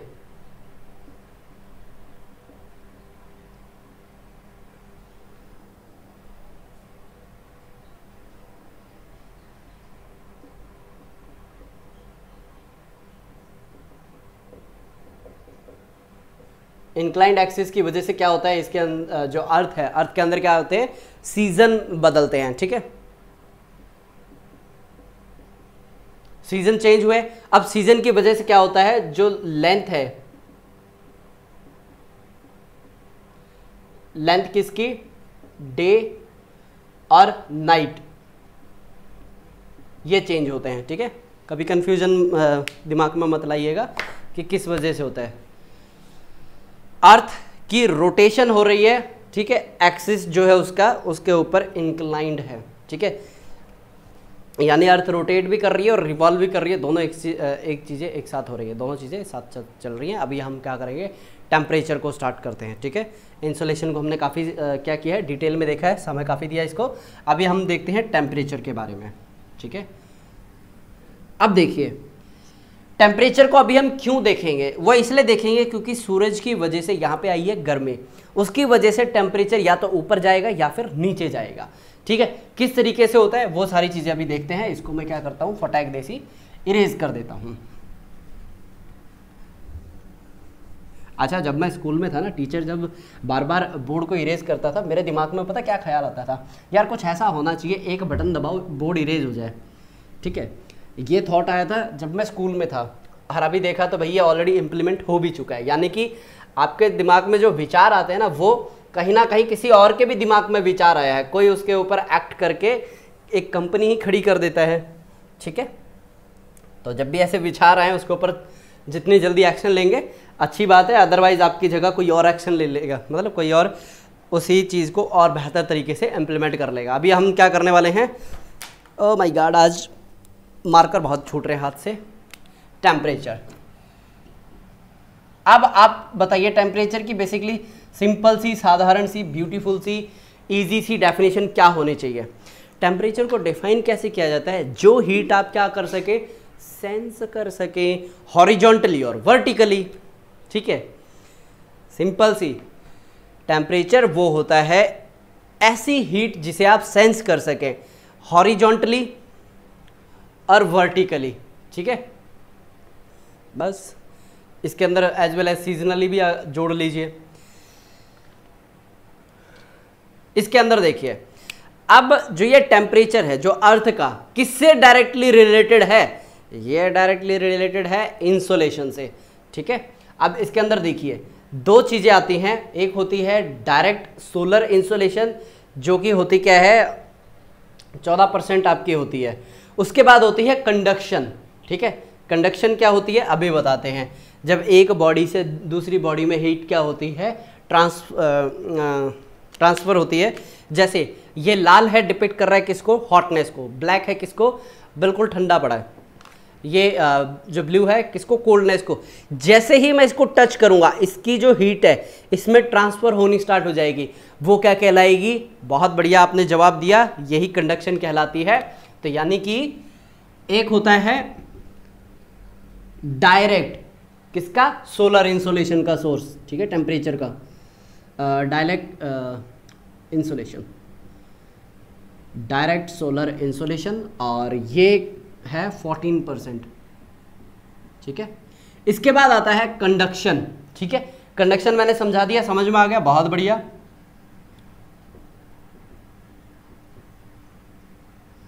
इसके बाद एक और आता है जिसको बोलते हैं टेरेस्ट्रियल रेडिएशन। ये इंपॉर्टेंट है, ये समझना जरूरी है, क्योंकि जो आपके आगे जितनी भी ज्योग्राफी है ना, सारी इसी चीज़ के ऊपर है। साइक्लोन का बनना, ठीक है, जितनी ज़्यादा ज़मीन गर्म होगी उतना ही जो स्ट्रॉन्ग मानसून है ना, इंटर जो लैंड है, मतलब जो अंदरूनी भाग है, वहाँ तक क्या करती हैं, हवाएं तेज़ी से भाग के आती हैं। ठीक है, टेरिटोरियल तो अलग हो जाएगा, टेरेस्ट्रियल रेडिएशन।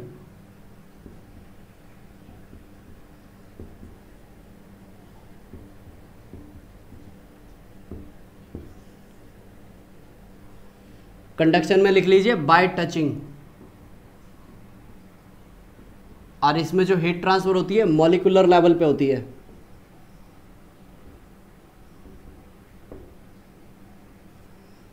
ठीक है, अब देखिए जो ये टेरेस्ट्रियल रेडिएशन होती है ये बेसिकली करती क्या है, इसके पास जब सूरज की रोशनी आती है, ये जमीन है, सूरज की रोशनी इसके पास आई, सूरज की रोशनी जब आती है वो होती है शॉर्ट वेव में।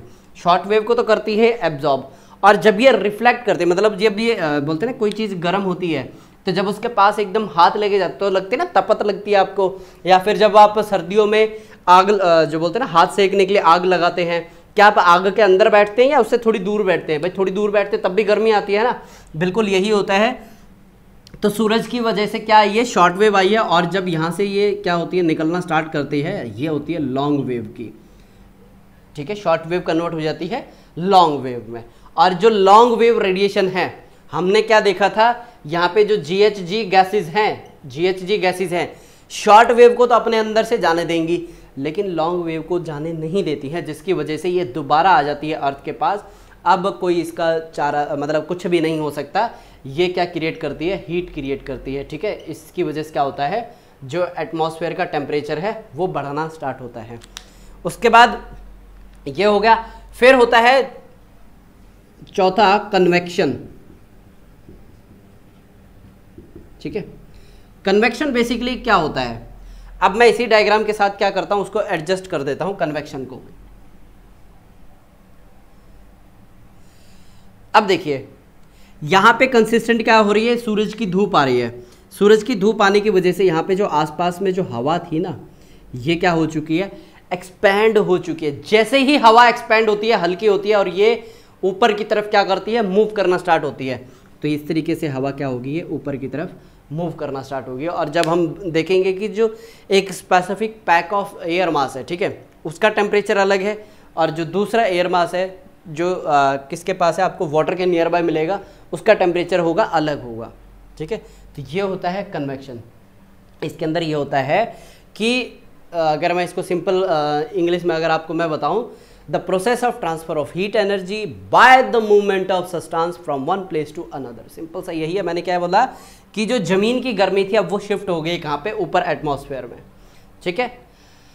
इसके बाद देखिए बहुत से इसके अंदर आपको देखने को मिलेंगे कि जैसे जैसे इवेंट्स होते हैं, जैसे जैसे हवा ऊपर जाती है ना, ये होती है एडियाबैटिकली कूल होती है, ठीक है। कैसे, अब देखिए जैसे जैसे अगर मैं इस पेन को क्या करूँगा, लिखता जाऊँगा, क्या ये कंसिस्टेंट लिखता जाएगा इनफाइनाइट या फिर ख़त्म होगा, अरे ख़त्म होगा। इसी तरीके से जब ये हवा ऊपर जाती है, ये जो अपने साथ क्या लेके चली है, हीट लेके चली है। अच्छा और सिंपल भाषा में बताऊँ, जब रॉकेट को छोड़ा जाता है वो क्या करता है, फ्यूल का यूज़ करता है ना ऊपर तक जाने के लिए। अब वो फ्यूल क्या है, जलता है तो वो ख़त्म होना स्टार्ट होता है। इसी तरीके से यहाँ पे ये हवा है जो एयर मास है, इसको क्या कंसिडर कीजिए, रॉकेट कंसिडर कीजिए। अब इस रॉकेट का फ्यूल क्या है, गर्मी जो कि अर्थ की वजह से मिली है। जैसे जैसे ऊपर जाती जाएगी इस हवा के पास जो गर्मी है वो कम होती जाएगी, ठीक है। गर्मी कम हो रही तो अब ये क्या होती जाएगी, कूल होती जाएगी।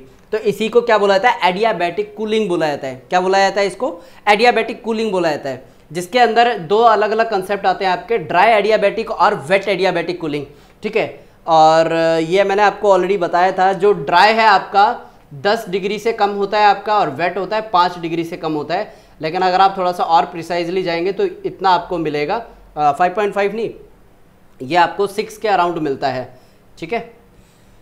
या तो आपको 3 फ़ारेनहाइट मिलेगा किसी किसी किताब में, और किसी किसी बुक में आपको 6 फ़ारेनहाइट मिलेगा। तो ज़्यादा आप कंफ्यूज मत होइएगा कि सर ये गलत हो गया वगैरह वगैरह, क्योंकि जब हम बात करते हैं ना वेस्टर्न डिस्टर्बेंस, उस वक्त जो ट्रॉपिकल साइक्लोन होते हैं उसके अंदर 35 से भी ऊपर चला जाता है ड्राई और वेट जब हम बात करते हैं। क्योंकि जब कोल्ड फ्रंट आता है ना, कितनी तेज़ हवाएं चलती हैं बताइए। लास्ट आपके ध्यान में इसी साल में ऐसा कोई टाइम पीरियड बताइए जब बहुत तेज़ हवा चली थी और बारिश बहुत तेज़ आई थी। जब भी ऐसा फिनोमेना होता है समझ जाइए वो कोल्ड फ्रंट था, ठीक है। क्या होते हैं फ्रंट बताऊंगा। इसके बाद जो अगला पॉइंट है, 5th पॉइंट, वो आपका एडियाबैटिक हीटिंग एंड कूलिंग का ही है, ठीक है। 5th पॉइंट है एडियाबैटिक हीटिंग एंड कूलिंग।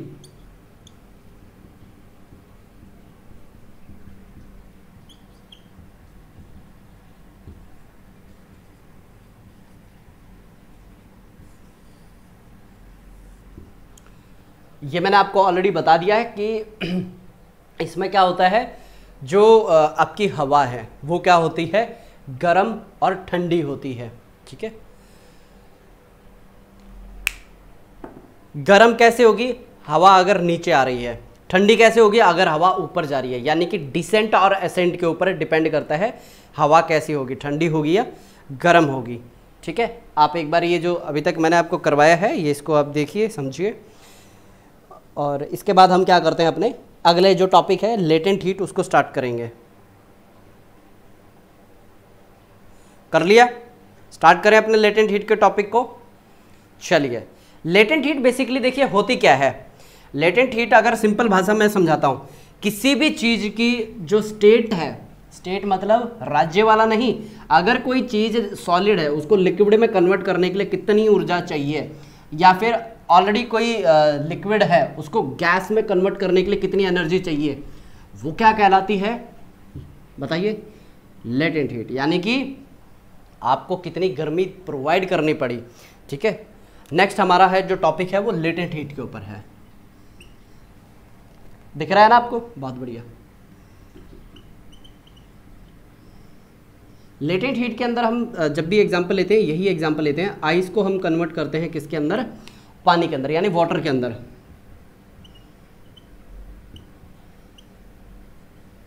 चीज़ें ज़्यादा कॉम्प्लिकेटेड मत कीजिए, सिंपल रखिए, चीज़ें आसान हो जाती हैं।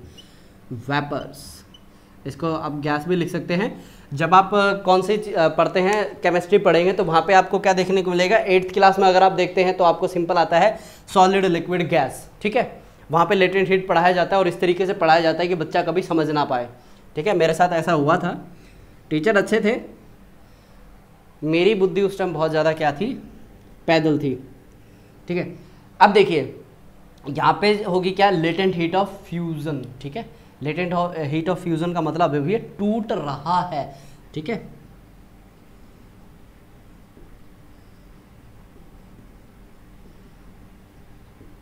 इसके अंदर एक और चीज़ मैं अभी बताऊंगा। आइस से वाटर में कन्वर्ट करने के लिए कितनी एनर्जी की रिक्वायरमेंट है, 70 केल्विन, ठीक है। अब यहाँ पे आपको क्या देखने को मिलेगा, इंटरेस्टिंग पॉइंट बताता हूँ।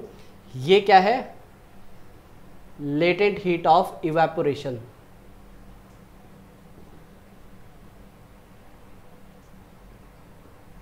अब जो ये लेटेंट हीट ऑफ इवेपोरेशन है, इसके वाटर से वेपर में आने तक की जर्नी के लिए कितना इसको क्या चाहिए, टेम्परेचर तो यहाँ पे नहीं लेके चल रहे हम, फिलहाल एनर्जी ही लेके चल रहे, कितनी चाहिए, 607, ठीक है। तो देखिए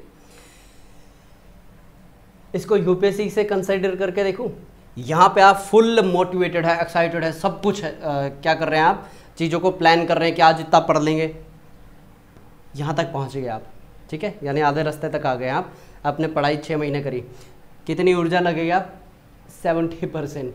लेकिन उसके बाद जब आप फाइनल तक बैठते हैं ना, उसके अगला जो 6 महीने हैं उसमें आपकी ऊर्जा ज़्यादा लगती है। पता क्यों, आपको पढ़ते हुए 6 महीने हो गए और आंख बंद करते हैं, कुछ दिमाग जो आपके दिमाग में रिकॉल नहीं हो रही हैं, टेस्ट अटैम्प्ट कर रहे हैं, नंबर 0 आ रहे हैं, फिर आप पता क्या सोचते हैं, यार 6 महीने बेकार हो गए, कुछ नहीं पढ़ा, चलो दोबारा से अगले जो अटैम्प्ट है उसकी तैयारी करते हैं।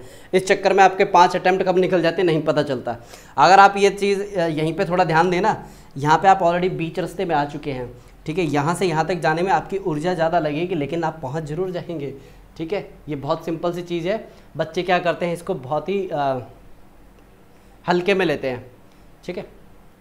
देखिए अगर आप इसको सिंपल ये बोलें कि जो जर्नल रेट है टेम्परेचर की, ठीक है, जर्नल रेट जिसमें टेम्परेचर क्या होता है, कम होता है, ठीक है। जैसे जैसे हाइट के साथ ऊपर जाते हैं आप, देखिए हाइट बढ़ रही है, टेम्परेचर कम हो रहा है, इसको क्या बोला जाता है, लैप्स रेट। क्या बोलते हैं इसको, लैप्स रेट। इसके अंदर हुआ क्या है, जो टेम्परेचर है, टेम्परेचर डाउन हुआ है, टेम्परेचर डाउन हो गया, किसकी वजह से, हाइट बढ़ी है, ठीक है। इसके बाद बताइए, जो यहाँ पे टेम्परेचर बढ़ा है या कम हुआ है, एटमॉस्फेयर नीचे आया है ऊपर आया है, अरे एटमॉस्फेयर तो अपनी जगह पे फिक्स है, यानी कि एटीएम क्या है आपका, स्टेशनरी है, ठीक है।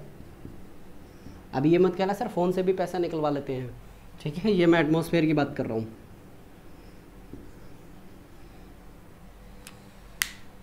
बताइए यहाँ तक कोई परेशानी, कोई डाउट, बहुत सिंपल है, टेम्परेचर यहीं तक आता है आपका। फिर इसके अंदर आपके 2 पॉइंट आ जाते हैं, एक होता है आपका ड्राई एडियाबैटिक लैप्स रेट,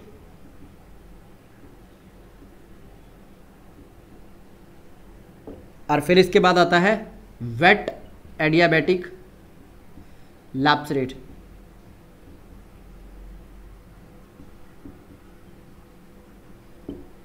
ठीक है, इनके अंदर क्या क्या फ़र्क होता है, इसके अंदर अगर आप थोड़ी सी और गहराई में देखेंगे, जो आपका ड्राई एडियाबैटिक लैप्स रेट है, या तो ये आपको किसी बुक के अंदर 5.5 डिग्री फ़ारेनहाइट ऐसा देखने को मिलेगा पर किलोमीटर, आप कभी मत भूलना नहीं तो पूरा गलत हो जाएगा, या फिर आपको 10 डिग्री सेल्सियस इस तरीके से आपको देखने को मिलेगा।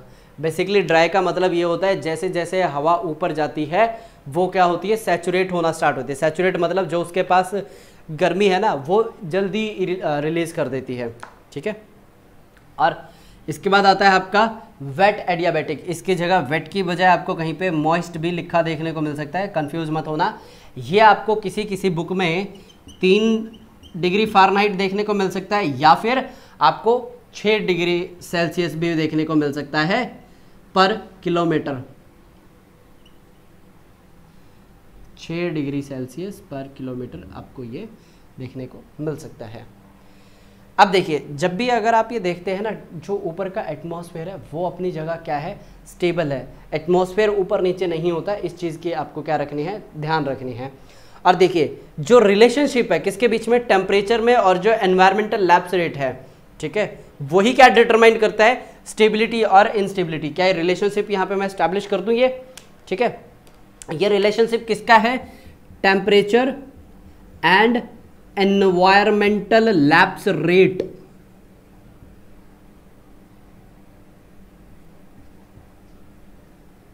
यहां पे हमने क्या किया है, टेम्परेचर और एनवायरमेंटल लैप्स रेट के अंदर एक रिलेशनशिप ये देखा है कि ये डायरेक्टली किसको इम्पैक्ट डालता है, ये इम्पैक्ट डालता है स्टेबिलिटी को। अगर किसी को अभी भी स्टेबिलिटी समझ में नहीं आया, कल का लेक्चर देखिए कितना मस्त उसमें एग्जांपल दिया था। और इंस्टेबिलिटी को, इसमें से मुझे ये बताइए, आंखों में से पानी किस में निकलता है, जब तनख्वाह आती है, जब तनख्वाह नहीं आती है, यानी कि इंस्टेबिलिटी में। यानी कि जो बारिश है यानी प्रेसिपिटेशन है किस में होती है, आपकी इंस्टेबिलिटी के ड्यूरेशन होती है। स्टेबिलिटी में बारिश नहीं होती है, क्योंकि हवा क्या होती है, नीचे आ रही है, ऊपर आसमान में कोई पानी नहीं है, इसलिए क्या होती है, हवा नीचे जब आती है खाली होती है, उसके पास कोई पानी नहीं होता है। अब जो यहाँ पे टेम्परेचर है ये अभी क्या करने वाले हैं, ये जीएस का पार्ट आ जाता है कि कौन से फैक्टर इसको इम्पैक्ट करते हैं, जीएस के अंदर भी आता है ये, ठीक है। तो यहाँ पे आपको एक बोनस पॉइंट मिल रहा है। तो जीएस वाला भी पार्ट क्या करते हैं, अभी फटाई देसी कवर कर लेते हैं।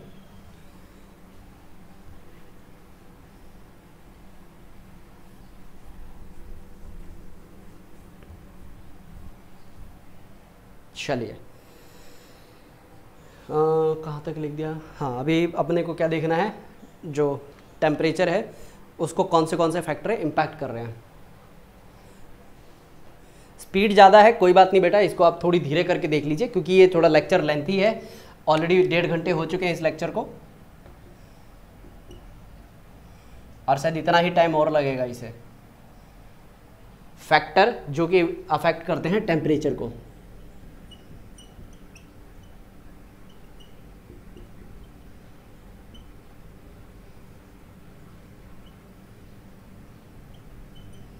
आपके हिसाब से कौन सी चीज़ें टेम्परेचर को इम्पैक्ट डालती हैं, बताइए। हवा, पानी, बताइए, कुछ तो आंसर कीजिए। लैटिट्यूड और एल्टीट्यूड। लैटिट्यूड क्या होता है,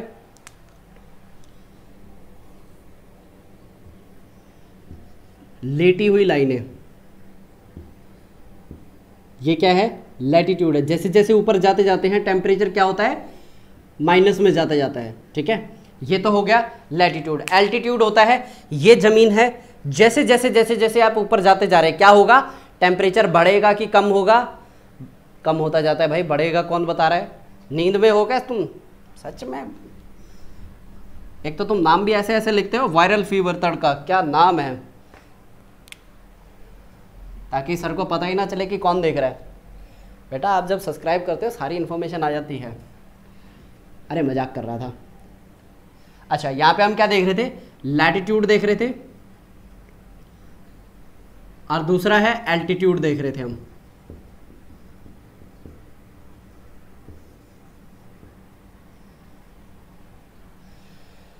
ठीक है, यानी अगर लैटिट्यूड की मैं बात करूं, लैटिट्यूड की हम यहाँ पे बात करके बात कैसे लेके चल रहे हैं, जो इक्वेटर है, इक्वेटर से पोल की तरफ जाएंगे तो क्या होता है, जो टेम्परेचर है वो घटता है, ठीक है, डिक्रीज होगा। इसका आप वाइस वर्सा भी कर सकते हैं। ऐसा क्यों होता है, क्योंकि जो सनलाइट है, ठीक है, जो सनलाइट है वो क्या होती है, इंक्लाइंड होती जाती है, ठीक है, वर्टिकल टू इंक्लाइन, इस तरीके से आप लिख सकते हैं, वर्टिकल से इंक्लाइंड होती जाती है। ये इसके पीछे का रीज़न है, सिंपल एक शब्द में अगर कोई पूछे आपसे, ठीक है। और दूसरा, अगर कोई ये बोले कि भाई जैसे जैसे हम वहाँ तक जाते हैं तो पहाड़ भी आते हैं, हाइट भी बढ़ती है, ठीक है, तो वो आपका अलग हो जाएगा कंसेप्ट। उसके अंदर आप बोलेंगे हाँ जी ऐसा होता है, वो एल्टीट्यूड के अंदर होता है, ठीक है। एल्टीट्यूड में अगर हाइट जा रही है तो वो हम उस कैटेगरी में क्या कर लेते हैं, कंसीडर कर लेते हैं, ठीक है। और एक और बात बताऊं, इक्वेटर के ऊपर जब जो बादल बनते हैं ना, उनकी हाइट बहुत ज़्यादा होती है, ठीक है। इक्वेटर पे जो हाइट होगी क्लाउड की, वो क्या होती है, मैक्सिमम होती है। ये तकरीबन आपको ना जब ये क्यूमुलिनिम्बस क्लाउड बनता है वो 8 से लेकर के 16 किलोमीटर की हाइट तक आपको देखने को मिल सकता है, मतलब कि उसकी मोटाई की बात कर रहा हूं मैं, ठीक है। इतना बड़ा होता है ये क्यूमुलिनिम्बस, ऐसा होता है, ठीक है।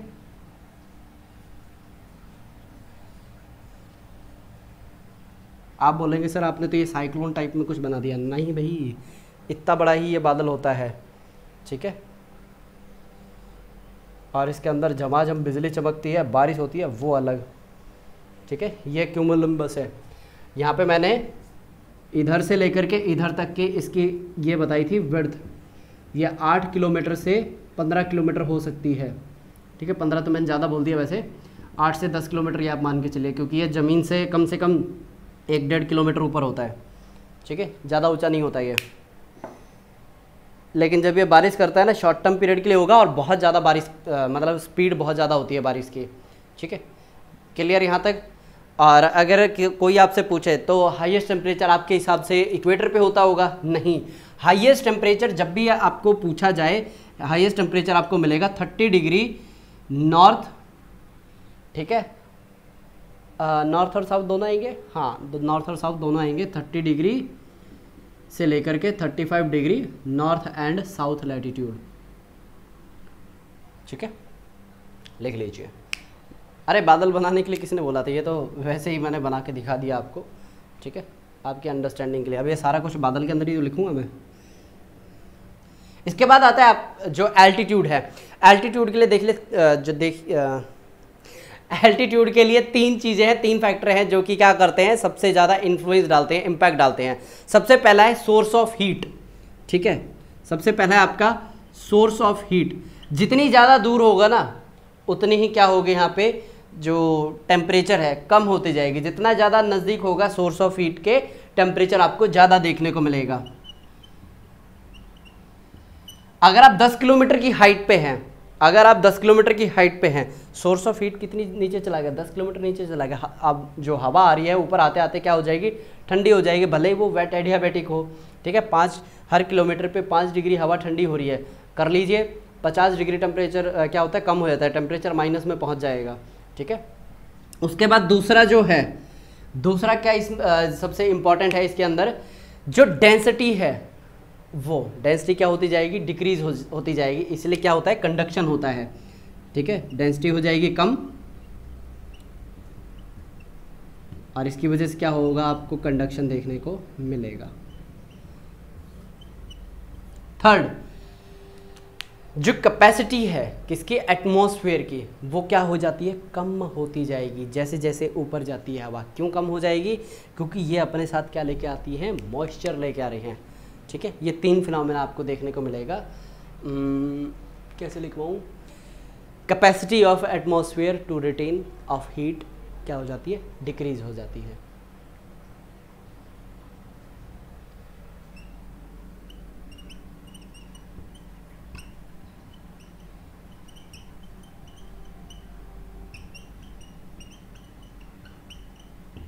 ठीक है, तो ये बेसिकली 2 कंसेप्ट हैं जो कि आपको बताएंगे कि कहाँ कौन से लेवल पे टेम्परेचर बढ़ेगा, कहाँ पे टेम्परेचर कम होगा, कौन से यहाँ पे चीज़ें क्या डालती हैं, इन्फ्लुएंस डालती हैं, ठीक है। और इसके अंदर बहुत सी चीज़ें हैं, अगर हम सारी चीज़ें कवर करेंगे तो आज के टॉपिक को हम क्या करेंगे, कवर नहीं कर पाएंगे। इसलिए मैं क्या कर रहा हूँ, आपको एक बहुत ही ब्यूटीफुल सा डायग्राम बना के दे देता हूँ, ताकि जो यहाँ पे हमने लैटिट्यूड और एल्टीट्यूड की बात की है सारी उसकी डायग्राम के अंदर क्या हो जाए, कवर हो जाए। तो बनाएं उस डायग्राम को। चलिए इसके अंदर देखिए हम क्या करने वाले हैं, जो कल के लेक्चर में मैंने बोला था ना कि अभी तक आपको लेयर्स के बारे में नहीं पता, कहाँ पे ट्रोपोस्फीयर कहाँ पे स्ट्रेटोस्फीयर आती है। तो आज हम क्या करने वाले हैं, लेयरिंग बनाने वाले हैं, और ये भी आपको बताएंगे कि जो हवाई जहाज हैं कहाँ उड़ते हैं, मतलब एरोप्लेन कहाँ फ्लाई करते हैं, जेट्स कहाँ पे फ्लाई करते हैं, ठीक है। जेट मिनिमम 50,000 फीट की हाइट पे क्या करते हैं, फ्लाई करते हैं। होमोजीनियस स्फीयर क्या होता है, हेट्रोजीनियस स्फीयर क्या होता है, ठीक है, ये आपको मैं बताने वाला हूँ, ठीक है। बार बार मैं इसको ऐसे ऊपर कर रहा हूँ ना, हाँ डांट पड़ेगी, आज काली हो गई शर्ट। अच्छा तो यहां पे हम क्या करेंगे, नीचे जो है ना ये डिपेक्ट करेगा किसको, टेम्परेचर को, और जो ऊपर वाला कॉलम है वो डिपेक्ट करेगा किसे, हाइट को डिपेक्ट करेगा। तो चलिए बनाते हैं।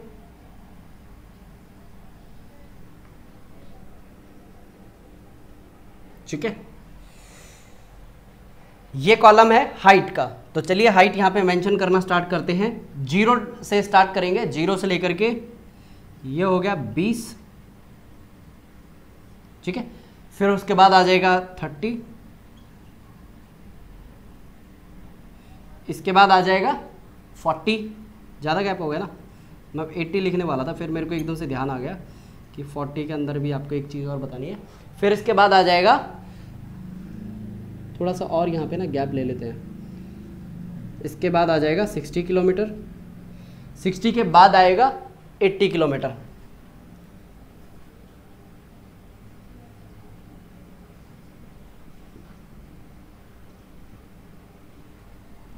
यहाँ तक क्लियर?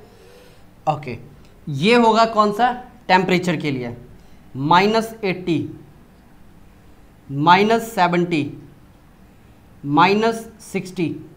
ठीक है, इस तरीके से करते करते करते ये हो जाएगा आपका -40, -20। ठीक है, फिर यहाँ पे आ जाएगा 0 डिग्री, फिर यहाँ पे आ जाएगा 20 डिग्री। ठीक है, क्लियर? अब इसको क्या करते हैं, हम इसको डेवलप करना स्टार्ट करते हैं। अब देखिए हमने किसकी बात की है, ट्रोपोस्फियर की बात कर रही है। ठीक है, ट्रोपोस्फियर आपका मैक्सिमम कहाँ तक जाएगा, इधर तक जाता है 16 किलोमीटर की हाइट तक।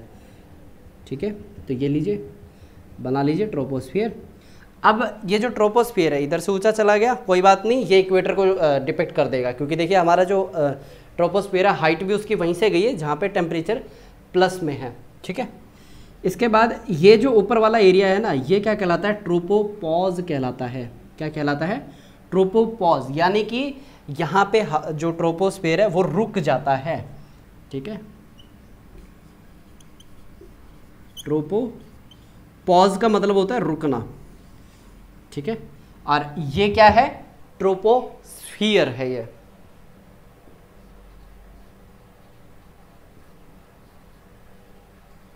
वेरी गुड, हो गया यहां तक। चलिए अब इसके बाद का जो एरिया है 20 से लेकर के 30 तक, ये आती है आपकी ओजोन लेयर। ठीक है, ये हो गया ओजोन को डिपेक्ट करता हुआ।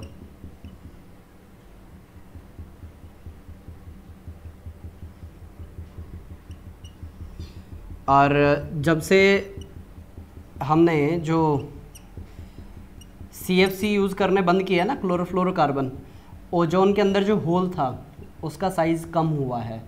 ठीक है, और बेसिकली ये CFC के ऊपर एक्शन इसलिए लिया गया था क्योंकि इसका डायरेक्ट इम्पैक्ट किसके ऊपर पड़ रहा था, जो यूरोपियन कंट्रीज़ थी ना उसके ऊपर पड़ रहा था।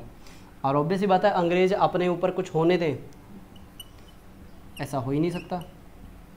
ठीक है, ये हो गया ओजोन। इसी तरीके से जो ये 40 डिग्री है, 40 डिग्री कह रहा हूँ, 40 किलोमीटर, बार बार वही टेम्परेचर वाली बात याद है। ये क्या है, स्ट्रेटोस्फियर है यहाँ तक। ठीक है, यहाँ तक आपका क्या आता है, स्ट्रेटोस्फियर आता है। तो यहाँ पे मैं लिख देता हूँ स्ट्रेटो। अगर आप इसका लिटरल मीनिंग देखें ना, ये शीट होती है, इसका जो लिटरल मीनिंग होता है स्ट्रेटोस्फियर। अब जो स्ट्रेटोस्फियर है वो कहीं ना कहीं जाके क्या होगा, रुकेगा भी। तो चलिए हम स्ट्रेटोस्फियर है उसके लिए भी बना देते हैं।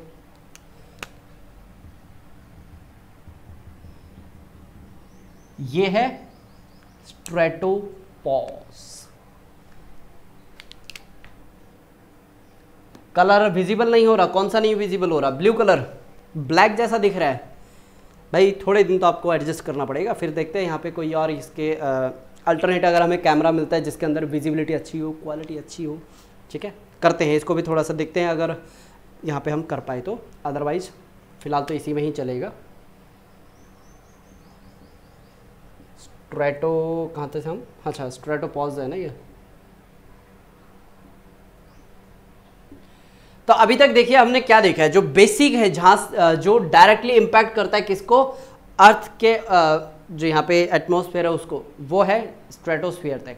उसके ऊपर का जो है वो हमें इम्पैक्ट करता है, क्योंकि जो हमारी टेलीफोन पे हाई हेलो की बातें होती है ना, उसके लिए आइनोस्फीयर है, उसके अंदर कुछ अलग अलग लेयर्स हैं। फिर उसके बाद आता है आपका मीसोस्फीयर, ठीक है। वो क्या काम करता है, मीसोस्फीयर में बेसिकली क्या होता है, जो क्या होते हैं, मीटेरॉइड्स होते हैं, वो यहाँ तक आते हैं, जल के राख हो जाते हैं, ठीक है। फिर उसके ऊपर करमान लाइन आती है, अभी मैं बना के देता हूँ आपको। 80 किलोमीटर 60 से, अच्छा यहाँ से लेकर के, ठीक है, मैंने कहाँ बना दिया भाई ट्रोपोपॉज, बिल्कुल सही तो बनाया है, ये पूरा ट्रोपोपॉज है ये।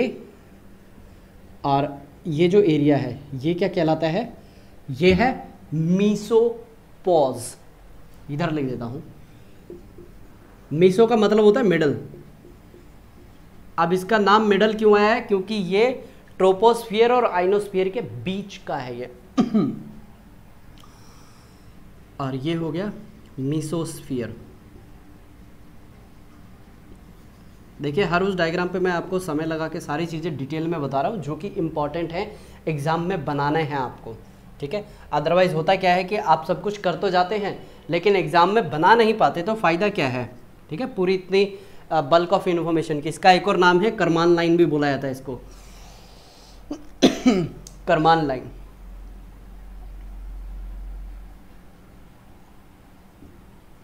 और इसको ठीक है, फिलहाल तो यही एक नाम लिख लीजिए, अदरवाइज। इसके बाद आती है आइनोस्फीयर। आइनोस्फीयर को क्या करते हैं हम, 4 पार्ट्स के अंदर डिवाइड करके लिख रहे हैं, ठीक है। ये आइनोस्फीयर है, फर्स्ट, सेकेंड, थर्ड, फोर्थ, ठीक है। मैं इस तरीके से नंबरिंग डाल रहा हूँ, 1 2 3 और 4, ठीक है। ये अभी मैं यहाँ पे साइड में लिखने वाला हूँ क्योंकि और भी इसके अंदर बहुत सी चीज़ें मुझे क्या करनी है, अपडेट करनी है। तो यहाँ पे जो फर्स्ट है वो कौन सी लेयर है, ये है जी लेयर।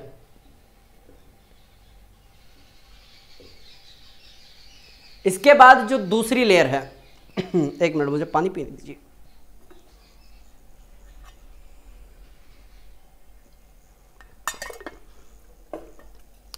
इसके बाद देखिए जो दूसरी लेयर है वो कौन सी है, एफ लेयर। उसके बाद आती है ई लेयर, उसके बाद आती है डी लेयर।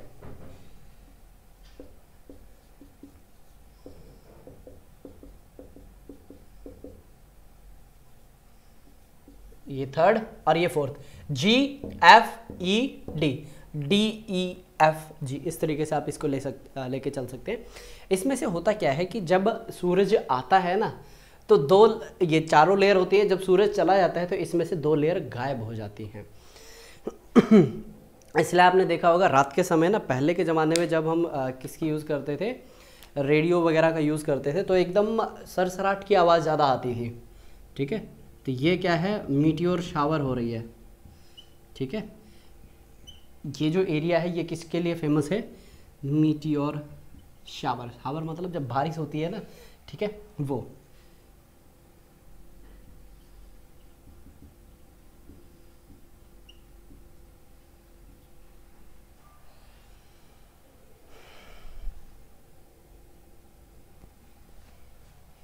डन, सारी चीज़ें अपडेट हो गई है। एक चीज़ इसके अंदर मिसिंग है, ये है आइनोस्फीयर।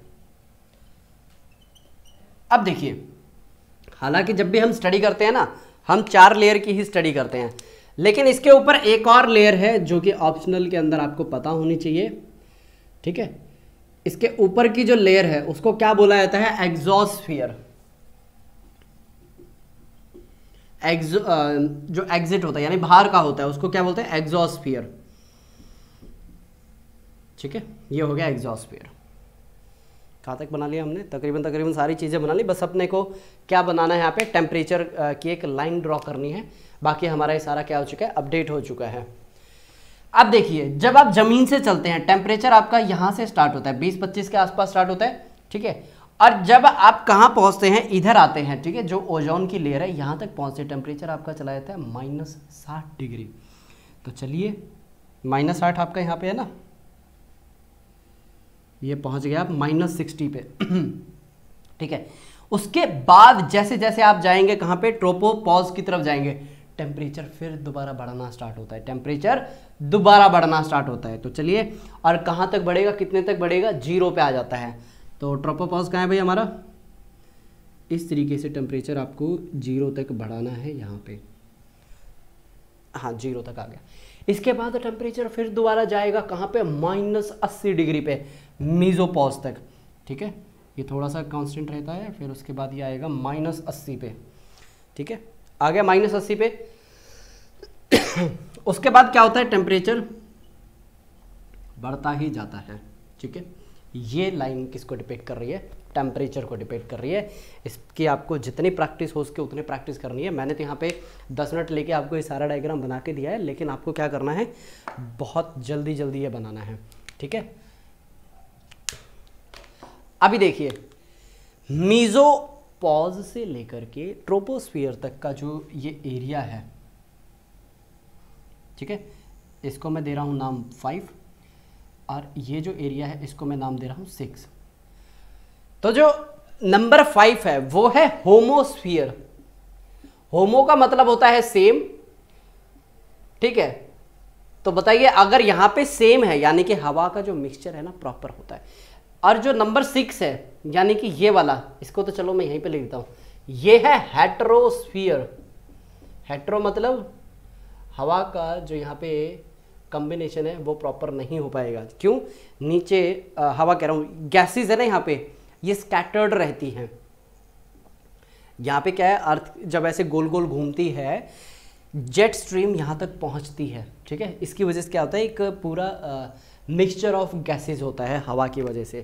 लेकिन जब बात करते हैं किसकी, हेट्रोस्फीयर की, हेट्रोस्फीयर में ऐसा आपको देखने को नहीं मिलता है। अब मैं होता हूँ साइड में, 3 गिनूंगा, इसको रोकिए, जहाँ तक आपका कोई पॉइंट नहीं आपने लिखा है उसको आप क्या कीजिए, अपडेट कर लीजिए।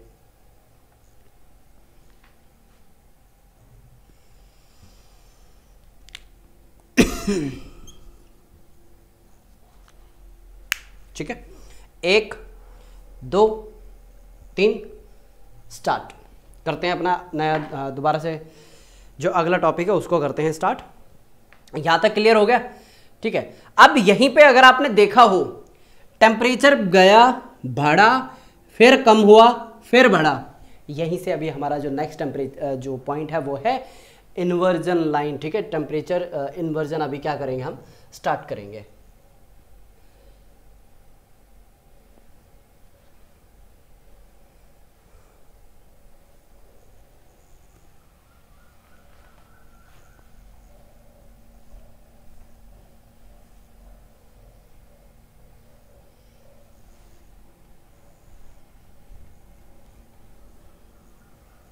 देखिए, जो शब्द है इन्वर्जन, इन्वर्जन का मतलब होता है उल्टा। होना क्या चाहिए, हमने कैसे जो अभी एडियाबैटिक लैप्स रेट ये सारे कंसेप्ट पढ़े हैं, उसके तहत हमने क्या पढ़ा है, जैसे जैसे आप ऊपर जाते हैं टेम्परेचर क्या होना चाहिए, कम होना चाहिए। ठीक है, यानी कि आपका जो डायग्राम है जो आप बनाते हैं, ड्रॉ करते हैं, वो आपका कुछ इस तरीके से बनना चाहिए। आप ऊपर जा रहे हैं, ठीक है, ये जो एक्सिस है ये डिपेक्ट कर रहा है किसको, हाइट को डिपेक्ट कर रहा है। ऊपर जाते वक्त आपका जो टेम्परेचर है सराउंडिंग का कुछ इस तरीके से कम होना चाहिए। ठीक है, लेकिन होता क्या है, ये एक जो पर्टिकुलर लोकेशन होती है, ठीक है, जो ग्राउंड होता है, ग्राउंड से इस पर्टिकुलर लोकेशन पे क्या होता है, टेम्परेचर कम तो होता है। ठीक है, टेम्परेचर कम होना स्टार्ट हुआ, नो डाउट, लेकिन इस पर्टिकुलर लेयर पे आके टेम्परेचर क्या हो जाता है, बढ़ जाता है। टेम्परेचर क्या हो जाता है, बढ़ जाता है। उसके बाद ये फिर दोबारा कम होना स्टार्ट होता है। तो ये जो पर्टिकुलर एरिया है इसको क्या बोला जाता है, इन्वर्जन लेयर। क्या बोलते हैं, इन्वर्जन लेयर। ठीक है, बिल्कुल सिंपल सा कंसेप्ट है, बस यही है टेम्परेचर इन्वर्जन, और ज़्यादा कुछ कॉम्प्लिकेटेड नहीं है। ठीक है, ये है नॉर्मल टेम्परेचर, इस वाले एक्सिस की बात कर रहा हूँ मैं, और ये है टेम्परेचर इन्वर्जन। चाहे तो आप इसको बना भी सकते हैं। अच्छा, जो बच्चे नोट्स बनाते हैं ना, कृपया करके मुझसे स्क्रीन शेट कमेंट में अगर आपसे हो रहा है शेयर तो ज़रूर कीजिएगा, ताकि मैं भी देख सकूं कि जो यहाँ पे चीज़ें करवाई जा रही हैं वो कितनी आपको समझ में आ रही हैं। ठीक है, आप बना लीजिए इसको। इतने मैं देखता हूँ कोई और पॉइंट मेरे को ध्यान आ जाए।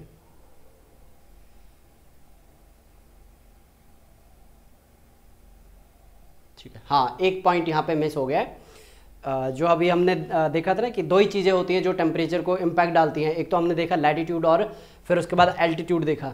ठीक है, एक तो जो समुंदर से डिस्टेंस है ना वो भी क्या करता है, इम्पैक्ट करता है एकदम। मैं आपको समझा भी रहा था, तब भी मैंने बोला था कि इंटरलैंड इतनी दूर तक हीट अप होता है, एकदम से दिमाग से निकल गया। और भी 3-4 पॉइंट है एकदम से अभी बोलते रहे कि क्लिक हुआ है, जैसे कि जो नेचर है लैंड का और वाटर का, उसके वो भी क्या करता है उसके क्या बोलते हैं, वो भी इन्फ्लुएंस करता है टेम्परेचर को। हवा है वो भी इन्फ्लुएंस करती है, स्लोप है वो भी इन्फ्लुएंस करता है। ठीक है, तो यहाँ पे मैं क्या करता हूँ 1 बाय 1 ये 3-4 पॉइंट है, ये भी मैं समझा देता हूँ। ठीक है, हाँ, ये बनाना है आपको, ये बनाना है, ये टेम्परेचर इन्वर्जन वाला बनाना है। अभी जो अगला जो पॉइंट है ना, इसको आप थर्ड क्या कीजिएगा, मार्क कर लीजिएगा, distance from C, distance from C. देखिए, जैसे जैसे आप समुंदर से दूर जाते जाएंगे, जैसे जैसे समुंदर से आप दूर जाते जाएंगे तो होता क्या है, टेम्परेचर बढ़ता जाता है। कुछ इस तरीके से मैं एक सिंपल सा डायग्राम क्या करता हूँ, ड्रॉ करता हूँ। यहाँ पे कॉन्टिनेंटल शेल्फ, स्लोप सब कुछ आपका आ गया है। ठीक है, बार बार उसको रिपीट नहीं करेंगे।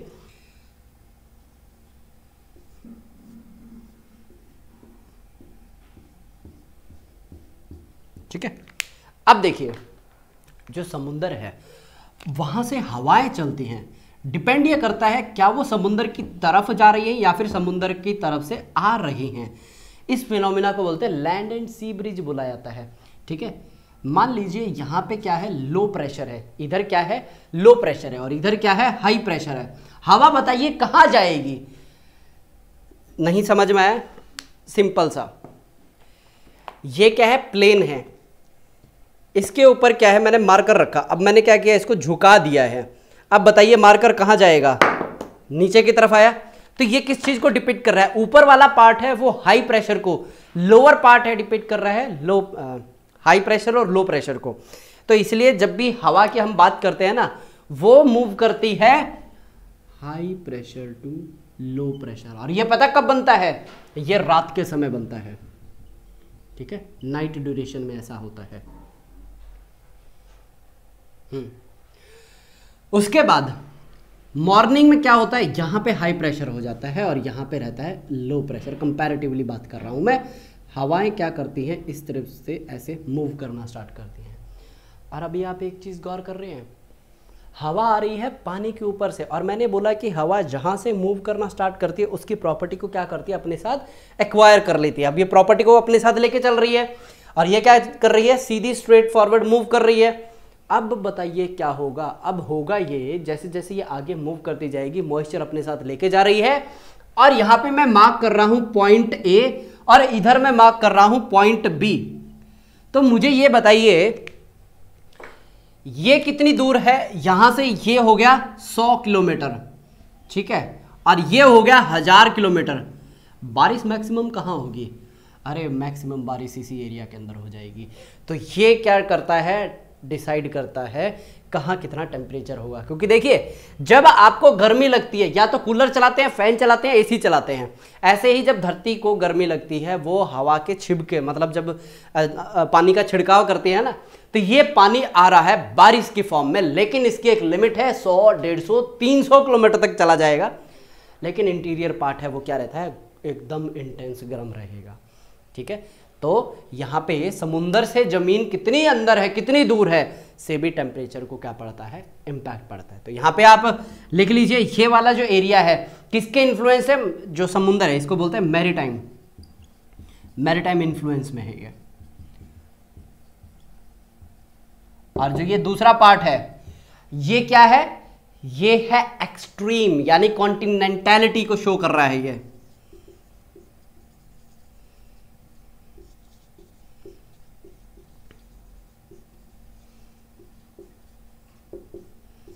ठीक है, कर लीजिए, इसको बना लीजिए, सिंपल सा है ये। अच्छा, ये डे के टाइम होता है ये।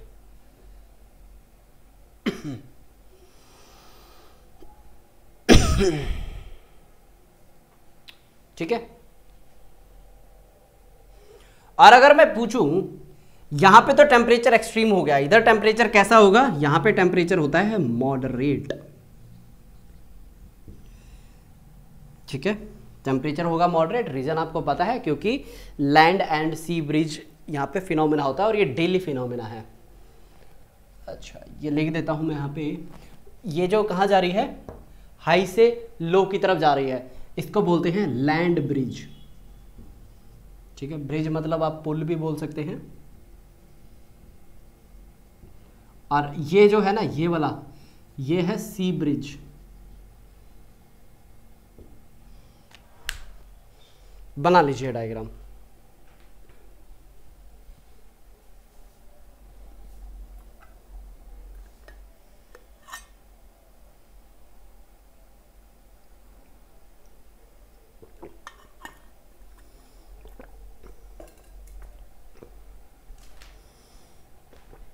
चले आगे, फिर ये कंसेप्ट समझ में आ गया।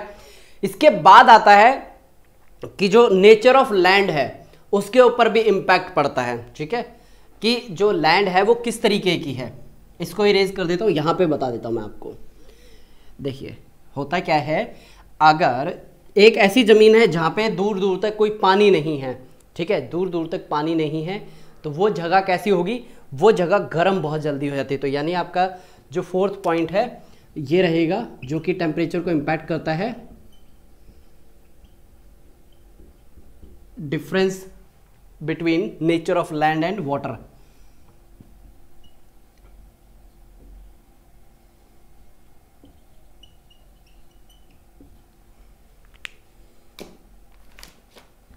ठीक है, अब यहां पे अगर मैं बात करूं किसकी, पानी की, यहां पे आपको ना पानी की जो प्रॉपर्टी है वो एक बार थोड़ी सी समझनी होगी। पानी क्या होता है, कूल एंड हॉट, यानी कि गर्म और ठंडा बहुत ही स्लो होता है ये। ठीक है, पानी गर्म और ठंडा क्या होता है, बहुत ही स्लो होता है। ठीक है, और इसी अगेंस्ट मैं बात करूं किसकी, जमीन की बात करूं, जमीन क्या होती है, कूल एंड हॉट,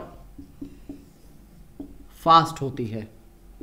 ठीक है, यहां पे देखिए ये अब किस तरीके से आगे यूज होने वाला है, अभी मैं आपको इसको स्टेप बाय स्टेप इलैबोरेट करके बताता हूं।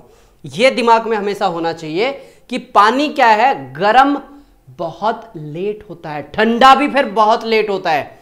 जमीन है बहुत जल्दी ठंडी होती है और बहुत जल्दी गर्म होती है, क्योंकि देखिए ये जो एरिया है ये डिपेंड कर रहा है किसको, जमीन को, और ये जो पोर्शन है ये डिपेंड कर रहा है किसको, पानी को डिपेंड कर रहा है। क्या जमीन का ये हिस्सा उठ के यहां आ सकता है? नहीं आ सकता। पहली यहां पे आपको डिफरेंस देखने को मिलेगा। ऐसा क्यों होता है? सबसे पहला, वाटर मोबाइल होता है।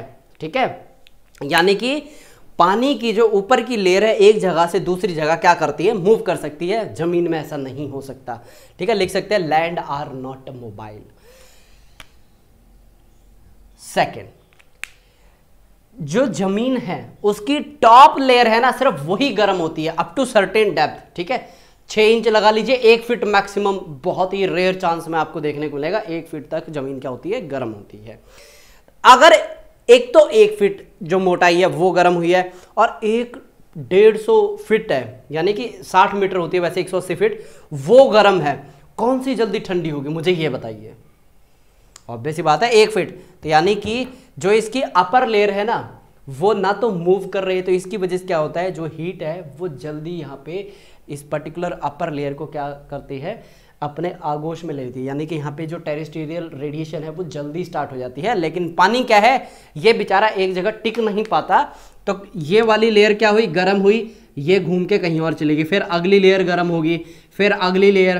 तो इस तरीके से कम 20-25 लेयर जब तक गर्म नहीं होती, यहाँ का टेम्परेचर 27 डिग्री पहुँचता नहीं है। 27 पे पहुँचते ही यहाँ पे फिर साइक्लोन स्टार्ट हो जाते हैं, ठीक है। टेम्परेट और ट्रॉपिकल साइक्लोन, यह भी आपको जब हम विंड और प्रेशर बेल्ट करेंगे तब आपको डिटेल में बताएंगे, ठीक है। यहां तक ये पॉइंट क्लियर हो गया, कैसे ये क्या करते हैं, इंपैक्ट करते हैं, क्या इसके पीछे का रीजन है, ठीक है। जो फिफ्थ पॉइंट है, जो फिफ्थ पॉइंट है यानी कि जो इंपैक्ट करते हैं किसको, टेम्परेचर को, वो है हवा। और बताइए वेदर कंडीशन, ठीक है। बारिश हो गई तो टेम्परेचर क्या होगा, कम हो जाता है। लेकिन एक ऐसा फिनोमिना भी है, बारिश हुई मात्र 1 मिनट के लिए टेम्परेचर बढ़ता है, क्योंकि जो जमीन के अंदर गर्मी थी ना वो और ज़्यादा बाहर निकलती है, ठीक है। हमेशा ये मत बोलना, जर्नली वर्ड जरूर लिख लीजिएगा, जर्नली जो टेम्परेचर है कम होता है प्रेसिपिटेशन की वजह से, ठीक है। विंड हो गया, वेदर जो अच्छा वेदर टेम्परेचर लिख दिया मैंने, वेदर कंडीशन आएगा यहाँ पे भाई, वेदर कंडीशन, ठीक है। वेदर कंडीशन हो गई। और जो ओशन का करंट है वो भी इंपैक्ट डालता है। ओशन का करंट मैंने बताया ना, ये बहता रहता है। जैसे ये हमने कुछ इस तरीके से एक कल के लेक्चर में तो नहीं देखा, इससे पहले के जो लेक्चर्स करवाए थे उसमें मैंने करवाया था कुछ इस तरीके का। यहाँ पे हमने क्या बनाया था कि जो नॉर्थ अटलांटिक है ना, गर्म है, ये यहाँ से आया इस तरीके से इधर तक जाता है। तो इसने क्या किया, ये गर्मी यहाँ पे थी को ट्रांसफर कर दिया जहाँ पे बर्फ जमी होती है। ये क्लियर हो गया। इसके बाद जो फिफ्थ पॉइंट है वो है स्लोप, ठीक है, वो है स्लोप। स्लोप किस तरीके से होता है, ये जब आप कभी किसी पहाड़ी एरिया पे जाएंगे तो उसमें क्या होता है, जब हम वैष्णो माता गए थे ना, वहाँ पे जैसे ही हमने पहाड़ी से ऐसे मुंह नीचे किया ना, इतनी ज़बरदस्त हवा आ रही थी। किस लिए आ रही थी, क्योंकि जब स्लोप ऐसा होता है ना, ज़्यादा सनलाइट आती है वहाँ पे, वो हीट अप जल्दी हो जाता है। तो इसकी वजह से क्या होता है, जो नीचे वैली होती है, वैली के पास जो हवा होती है वो अट्रैक्ट होती है ऊपर की तरफ, ठीक है। तो कुछ इस तरीके से फिर आपको फिनोमिना देखने को मिलता है, ठीक है। ये एरिया है जल्दी हीट अप हो चुका है। अब ये जो नीचे है ना डेंस एयर है, ये क्या होगी, फिर इस तरीके से ऊपर की तरफ उठना स्टार्ट हो जाएगी, ठीक है। ये होता है स्लोप, जो कि क्या करता है, इम्पैक्ट डालता है। तो आज के लेक्चर में और भी बहुत सी चीज़ें करवानी थी, जैसे कि टेम्परेचर का एनामोलस बिहेवियर है, ठीक है। तो वो मैं अभी आपको करवाऊंगा नेक्स्ट लेक्चर में, क्योंकि देखिए अभी 7 बज चुके हैं और 9 बजे तक मुझे आपको लेक्चर प्रोवाइड भी करना है, ठीक है। बीच में ये लैपटॉप शटडाउन हो गया तो वो एरिया कट भी करना है इसके अंदर से। तो चलिए आज के लेक्चर को करते हैं यहीं पे समाप्त, और अगला जो लेक्चर है वो आपको 5 बजे तक मिल जाएगा। ये मेरी पूरी कोशिश रहेगी, अगर रेंडरिंग करने में ज़्यादा समय नहीं लगा तो आपको ये मैं जल्दी प्रोवाइड कर दूंगा।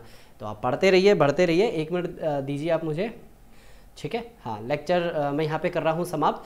कोई भी पॉइंट अगर समझ में नहीं आया हो, ठीक है, ये कोई जो पॉइंट थे मेरे दिमाग से एकदम से निकल गए थे, तो यहाँ पे आप इसको कम से कम 2 से 3 बार आप क्या करेंगे, समझेंगे, पढ़ेंगे। अच्छा, कुछ बच्चे ये लिख रहे हैं कि सर आपने इसके अंदर ड्रॉप्स पॉन्ड और ये करवाए थे, उसके पिक्चर्स डायग्राम। देखिए बेटा, वो अभी फ़िलहाल ना मेरे पास अवेलेबल हैं, लेकिन मैं ऑलरेडी वो पेड स्टूडेंट्स जो कोर्स है उसके अंदर मैं शो कर चुका हूँ। तो अभी